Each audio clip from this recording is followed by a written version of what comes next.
Of recombinant DNA technology. നമുക്ക് recombinant DNA ഉണ്ടാക്കണം, ഉണ്ടാക്കാനുള്ള ഒരു വഴിയുണ്ട്. അത് നമ്മൾ ടെക്നോളജി എന്നൊക്കെ പറഞ്ഞ് വിളിക്കും. റീകോമ്പിനന്റ് DNA ടെക്നോളജി എന്നൊക്കെ നമ്മൾ വിളിച്ചെന്ന് വിചാരിക്കും. അതിനുവേണ്ടി നമുക്ക് ആവശ്യമായ ടൂൾസ്, അതാണ് നമ്മൾ അടുത്ത പഠിക്കാൻ വേണ്ടി പോകുന്നത്. നിങ്ങൾ തന്നെ പറ, നിങ്ങൾക്ക് എന്ത് തോന്നുന്നു?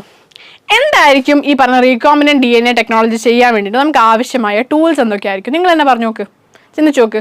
യൂസ് യുവർ കിഡ്നിയാ ബ്രെയിനാ എന്താവട്ടെ, യൂസ് ഇറ്റ്. ഒന്ന് പറ, നിങ്ങൾ പറ, എന്തൊക്കെയായിരിക്കും ആവശ്യം? അപ്പം നിങ്ങൾ ബേസിക്കലി നിങ്ങൾ ചെയ്യാൻ ഉദ്ദേശിക്കുന്ന കാര്യം എന്താ? ഇതേ പറഞ്ഞ പോലെ ഒരു ഓർഗാനിസം ഉണ്ട് A, അതിനൊരു ജെനറ്റിക് മെറ്റീരിയൽ ഉണ്ട് അല്ലേ? ഒരു ഓർഗാനിസം A, അതിനൊരു ജെനറ്റിക് മെറ്റീരിയൽ ഉണ്ട്. ഓക്കെ. അതേപോലെ വേറൊരു ഓർഗാനിസം ഉണ്ട്, ഒരു ഓർഗാനിസം B അല്ല, ഒരു ഓർഗാനിസം B, അതിനെന്തുണ്ട്? അതിനും ജെനറ്റിക് മെറ്റീരിയൽ ഉണ്ട്. അപ്പോൾ നിങ്ങൾക്ക് വേണ്ടത് എന്താ? ഈ Bൻ്റെ ഒരു പീസ് Aൻ്റെ ജെനറ്റിക് മെറ്റീരിയലിലേക്ക് നിങ്ങൾക്ക് എന്ത് ചെയ്യണം? ഇൻകോപ്പറേറ്റ് ചെയ്യണം. ഇതാണ് നിങ്ങളുടെ ആവശ്യം എന്ന് പറയുന്നത്. അപ്പോൾ നിങ്ങൾ അതിന് വേണ്ടി നിങ്ങൾ എന്ത് ചെയ്യും? ഫസ്റ്റ് തന്നെ Aനൊന്ന് മുറിക്കാണ്ടോ? Aയിലേക്ക് Bൻ്റെ ഒരു പീസ് ഇടണമെങ്കിൽ Aയിൽ ഒരു കാലി സ്ഥലം വേണ്ടേ? നമ്മളെ വീട്ടിൽ വിരുന്നാർ വന്നാൽ അവർക്ക് ഇരിക്കണമെങ്കിൽ കസേര വേണ്ടേ? അതേപോലെ Bയിൽ നിന്നൊരു വിരുന്നാർ വരുമ്പോൾ അവിടെ ഇരിക്കാൻ സ്ഥലം വേണ്ടേ? വേണം. അപ്പോൾ നമ്മൾ എന്ത് ചെയ്യണം? വീട്ടിലുള്ളവരെ അടിച്ച് പുറത്താക്കും. നമ്മുടെ റൂമിലൊക്കെ നമ്മുടെ വീട്ടിലൊക്കെ നമ്മളെ കസിൻസോ അങ്ങനെ ആരെങ്കിലും വരുന്ന സമയത്ത് നമ്മുടെ റൂമിൽ നിന്ന് പുറത്താവില്ലേ? അവരല്ലേ അവിടെ കയറി എന്താ പറയുക കിടക്കാൻ പോണത്. അപ്പോൾ നമ്മുടെ റൂമിൽ നിന്ന് പുറത്താവും. അപ്പോൾ അതേപോലെ ഇവിടുന്ന് ആരോ ഒരാളുടെ റൂമിൽ നിന്ന് പുറത്തായിട്ടുണ്ട്, അവർ നമ്മളെ വിഷയമല്ല. അപ്പോൾ നമ്മൾ എന്ത് ചെയ്തു? ഇതേപോലെ എന്ത് ചെയ്തു? Aൻ്റെ ഒരു ഭാഗം ഫ്രീ ആക്കി. എന്നിട്ട് അടുത്ത് നമ്മൾ എന്താ ചെയ്യുക? ഈ പറഞ്ഞ Bയിൽ നിന്ന് നമുക്ക് കട്ട് ചെയ്യണോ? Bയിൽ നിന്ന്, ഇത് B ആണെന്ന് വിചാരിച്ചോ, Bയിൽ നിന്ന് ഈ ഭാഗം കട്ട് ചെയ്ത് സെപ്പറേറ്റ് ചെയ്ത് ഇങ്ങനെ മാറ്റി വെക്കണ്ടേ? അപ്പോൾ നമ്മൾ ഈ പറഞ്ഞ Aയിൽ നിന്നൊരു ഭാഗം ക്ലിയർ ആക്കി, Bയിൽ നിന്നൊരു ഭാഗം കട്ട് ചെയ്ത് വെച്ചു. ഓക്കെ. അതിനുശേഷം നമ്മൾ എന്ത് ചെയ്തു? ഇതിനകത്തേക്ക് അത് ഇൻകോപ്പറേറ്റ് ചെയ്യണ്ടേ? ഇതിനകത്തേക്ക് നമ്മൾ ഇൻകോപ്പറേറ്റ് ചെയ്തു.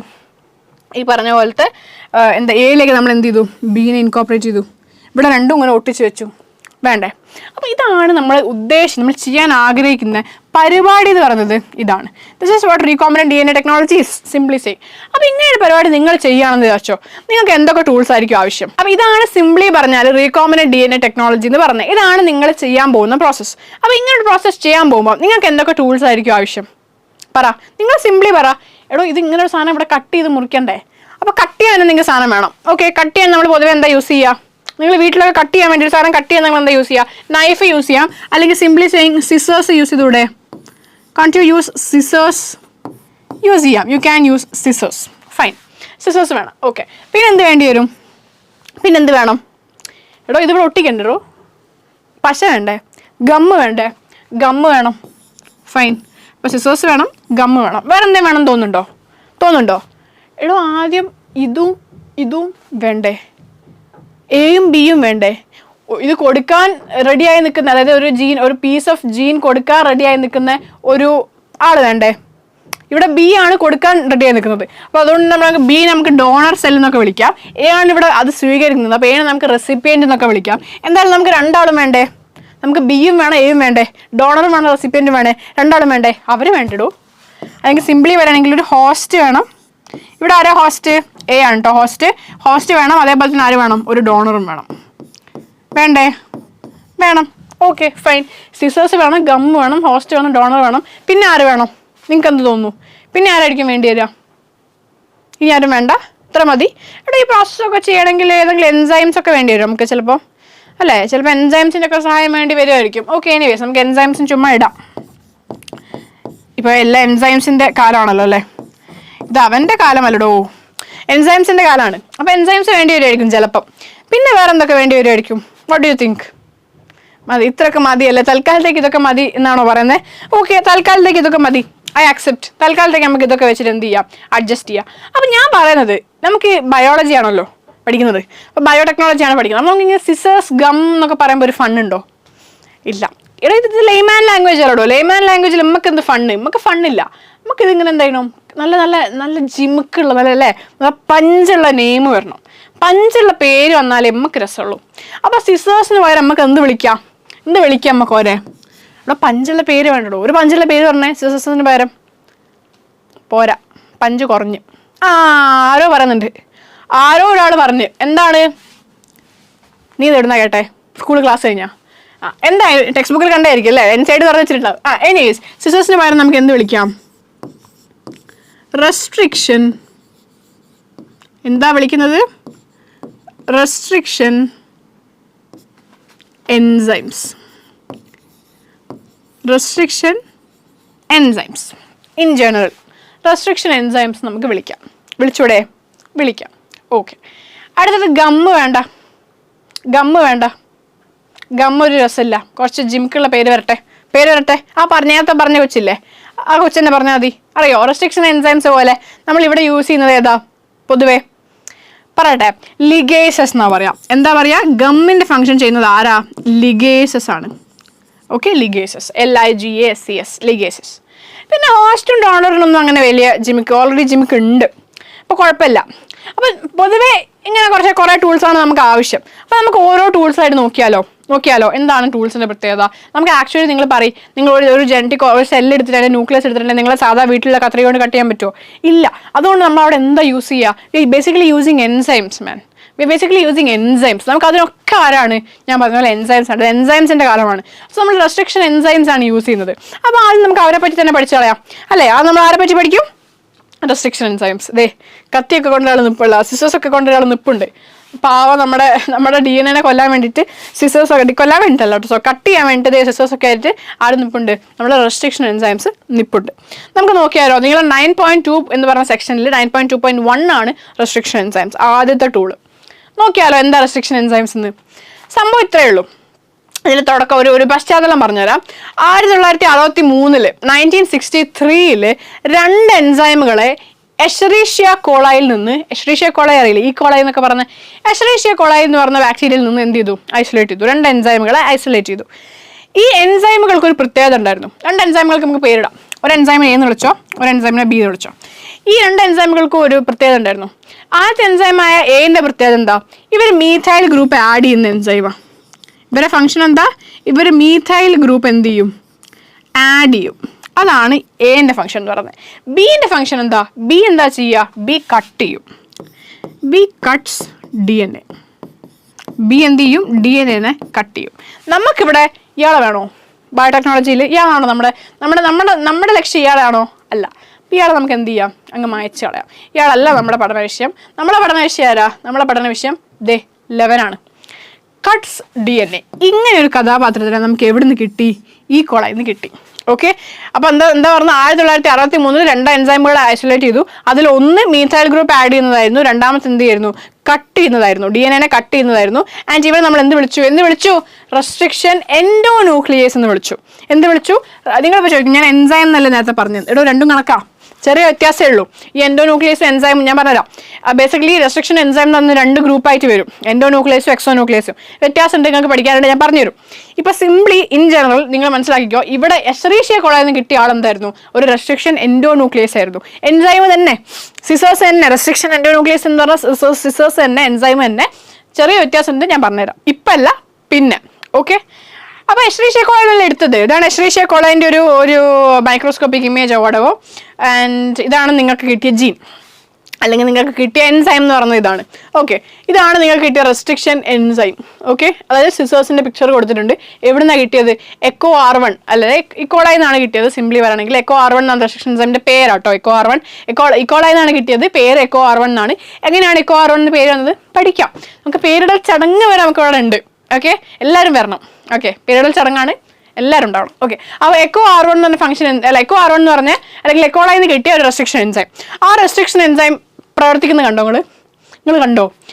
GATTC എന്ന് പറഞ്ഞ ഒരു DNA ഒരു സീക്വൻസ് ആണ് GATTC. അവിടെ പോയിട്ട് ഈ കഥാപാത്രം കട്ട് ചെയ്യുന്നത് കണ്ടോ? GATTC ഇങ്ങനെ വായിച്ചാലും GATTC അല്ലേ? GAATTC ഇങ്ങനെ വായിച്ചാലും അങ്ങനെ വായിച്ചാലും GATTC. അവിടെയാണ് ആര് പോയി കട്ട് ചെയ്യുന്നത്? ഈ പറഞ്ഞ എക്കോ R1 പോയിട്ട് എന്ത് ചെയ്തത്? കട്ട് ചെയ്തത്.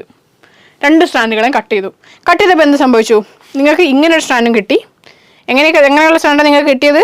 നിങ്ങൾക്ക് ഇങ്ങനെ ഒരു സ്ട്രാൻഡ് കിട്ടി അല്ല, അത് നിങ്ങൾക്ക് ഇങ്ങനെ ഒരു സ്ട്രാൻഡ് കിട്ടി. അതേപോലെ നിങ്ങൾക്ക് വേറൊരു സ്ട്രാൻഡും കിട്ടി. എങ്ങനെ? ഫസ്റ്റ് ഇങ്ങനെയുള്ള കിട്ടിയത് G മാത്രം ഇവിടെ സ്റ്റിക്ക് ചെയ്യുന്ന മാതിരി നിൽക്കുന്നു, G മാത്രം ഇങ്ങനെ നിൽക്കുന്നു. അതേമാതിരി A മാത്രം ഇങ്ങനെ നിൽക്കുന്നു അല്ലേ? അതേപോലെ ഇവിടെയോ A നിൽക്കുന്നു, ഇവിടെ G നിൽക്കുന്നു. ഇങ്ങനെ ഒരു സ്ട്രാൻഡ്, ഇങ്ങനെ 2 സ്ട്രാൻഡ്സ് നിങ്ങൾക്ക് കിട്ടിയോ? കിട്ടിയില്ലേ? ഇത് മനസ്സിൽ വെച്ചോ. ഓക്കെ. നിങ്ങൾക്ക് ആവശ്യമില്ല, പക്ഷെ ഞാൻ പറയും. ഇതിനെപ്പറ്റി എനിക്ക് പറയാനുണ്ട്, ഞാൻ പറയും. അപ്പം നിങ്ങൾക്ക് സ്റ്റിക്ക് ചെയ്യേണ്ടെന്നൊക്കെ നിങ്ങൾ പഠിക്കും. അപ്പം നിങ്ങൾക്ക് ഈ പിക്ചർ വേണ്ടി വരും. ഞാൻ അപ്പോൾ ഈ പിക്ചർ വീണ്ടും കൊണ്ടുവരാം. ഓക്കെ. ഇപ്പം നിങ്ങൾക്ക് ആ പോയിന്റ് മനസ്സിലായല്ലോ. ഇക്കോ R1 എടുത്ത് ഇക്കോളൈന്ന് എടുത്തത് ഇക്കോ R1 ആണ്. ആദ്യം 1963 2 എടുത്തിരുന്നു. അതിലൊന്നാണ് എക്കോ R1. മനസ്സിലായല്ലോ, അത് മനസ്സിലായല്ലോ. അപ്പോൾ നിങ്ങളുടെ മൈൻഡിൽ ചോദ്യം വരും, അതായിരുന്നോ ഫസ്റ്റ് എൻഡോന്യൂക്ലിയസ്? ആദ്യമായി നമുക്ക് കിട്ടിയ എൻഡോന്യൂക്ലിയസ് അതായിരുന്നോ? ആദ്യമായി ഐഡന്റിഫൈ ചെയ്ത എൻഡോന്യൂക്ലിയസ് അതായിരുന്നോ? ഇക്കോ-R1 ആയിരുന്നോ? അല്ല. ഫസ്റ്റ് എൻഡോന്യൂക്ലിയസ് ഏതാ? ഹൈൻഡ് 2 ആണ്. എന്താണ്? ഹൈൻഡ് 2. എവിടെ നിന്നാണ് കിട്ടിയത്?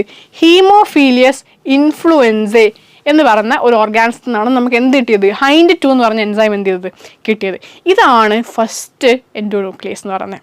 ഓക്കെ, ഹൈൻഡ് 2 റിയലൈസ് ചെയ്യാനും ഇതിൻ്റെ ക്യാരക്ടറിസ്റ്റിക്സ് പഠിക്കാനും ഡിസ്കവർ ചെയ്യാനൊക്കെ കുറച്ച് സമയം എടുത്തിട്ടുണ്ട്, ക്യാരക്ടറിസ്റ്റിക്സ് ഒക്കെ പഠിച്ച് വരാൻ വേണ്ടിയിട്ട്. പക്ഷേ ഫസ്റ്റ് കണ്ടുപിടിച്ചത് ആരെയാണ്? ഹൈൻഡ് 2-നെയാണ്. ഓക്കെ, ഫസ്റ്റ് എൻഡോന്യൂക്ലിയസ് തുറന്നത് ആരാണ്? ഹൈൻഡ് 2-നെയാണ്. അപ്പോൾ ഹൈൻഡ് 2-ന്റെ ക്യാരക്ടറിസ്റ്റിക്സ് എന്തൊക്കെയാണ്? It depends on A specific DNA nucleotide sequence. അതായത് നേരത്തെ ECO-R1 കഥയിൽ ഞാൻ GATTC എന്നൊരു സീക്വൻസ് എടുത്ത് പറഞ്ഞില്ല ഞാൻ. ആ സീക്വൻസ് ഉണ്ടെങ്കിൽ മാത്രമേ ECO-R1 കട്ട് ചെയ്യുള്ളൂ. അതേപോലെ ഈ പറഞ്ഞ ഹൈൻഡ് 2ഉം തോന്നിയെടുത്ത് പോയി കട്ട് ചെയ്യുന്ന പരിപാടിയില്ല. ഹൈൻഡ് 2 എവിടെ കട്ട് ചെയ്യുള്ളൂ? ഒരു പെർട്ടിക്കുലർ സീക്വൻസ് ഉണ്ട് ഹൈൻഡ് 2-ന് വേണ്ട. ആ സീക്വൻസ് ഹൈൻഡ് 2 സീക്വൻസ് നിങ്ങൾ പഠിക്കണ്ട. ആ സീക്വൻസ് കണ്ടാൽ മാത്രമേ ഹൈൻഡ് 2 എന്ത് ചെയ്യുള്ളൂ? കട്ട് ചെയ്യുള്ളൂ. അതായത് വേണ്ട സ്ഥലത്ത് മാത്രം കയറി എന്ത് ചെയ്യുക? ഇടപെടുക. വേണ്ടാത്തടത്ത് കയറി പറയാതിരിക്കുക, വേണ്ടാത്തടത്ത് കയറി പ്രവർത്തിക്കാതിരിക്കുക, വേണ്ട സ്ഥലത്ത് പ്രവർത്തിക്കുകയും ചെയ്യണം. അത് ഹൈൻഡ് 2 ഈ സീക്വൻസ് കണ്ടാൽ ചുമ്മാ നോക്കിയിരിക്കത്തില്ല. ഹൈൻഡ് 2 എന്ത് ചെയ്യും? ആക്ട് ചെയ്യും. അതേപോലെ വേണ്ടടുത്ത് പ്രതികരിക്കാനും വേണ്ടാത്തടത്ത് പ്രതികരിക്കാതിരിക്കാനും ആര് നമ്മളെ പഠിപ്പിക്കുന്നുണ്ട്? ഹൈൻഡ് 2 നമ്മളെ പഠിപ്പിക്കുന്നുണ്ട് അല്ലേ? ഓക്കെ, ശ്രദ്ധിച്ചാൽ മതി. അപ്പോൾ എന്തായാലും ഹൈൻഡ് 2 എന്ന് പറയുന്നത് എന്താണ്? ഹിമോഫീലിയസ് ഇൻഫ്ലുവൻസ എന്ന് എടുത്ത ഒരു ഫസ്റ്റ് എൻഡോന്യൂക്ലിയസ് ആണ്, റെസ്ട്രിക്ഷൻ എൻഡോന്യൂക്ലിയസ് ആണ്.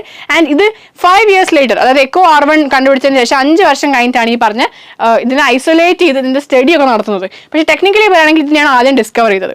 ഓക്കെ, അപ്പോൾ ഇതെന്താ ചെയ്യുക? ഹൈൻഡ് 2 എപ്പോഴും നമ്മളുള്ള ഏതെങ്കിലും ഒരു പെർട്ടിക്കുലർ സീക്വൻസിലാണ് കട്ട് ചെയ്യാൻ ഞാൻ പറഞ്ഞു. ഒരു 6 ബേസ് പെയർ സീക്വൻസ് ആണ് ഇതിനുള്ളത്. ഓക്കെ, എന്താണ് സീക്വൻസ് ഞാൻ പറയുന്നില്ല, കാരണം നിങ്ങൾക്ക് പഠിക്കാനില്ല. പക്ഷെ ജസ്റ്റ് വിചാരിച്ചോ, XX, XY, XZ.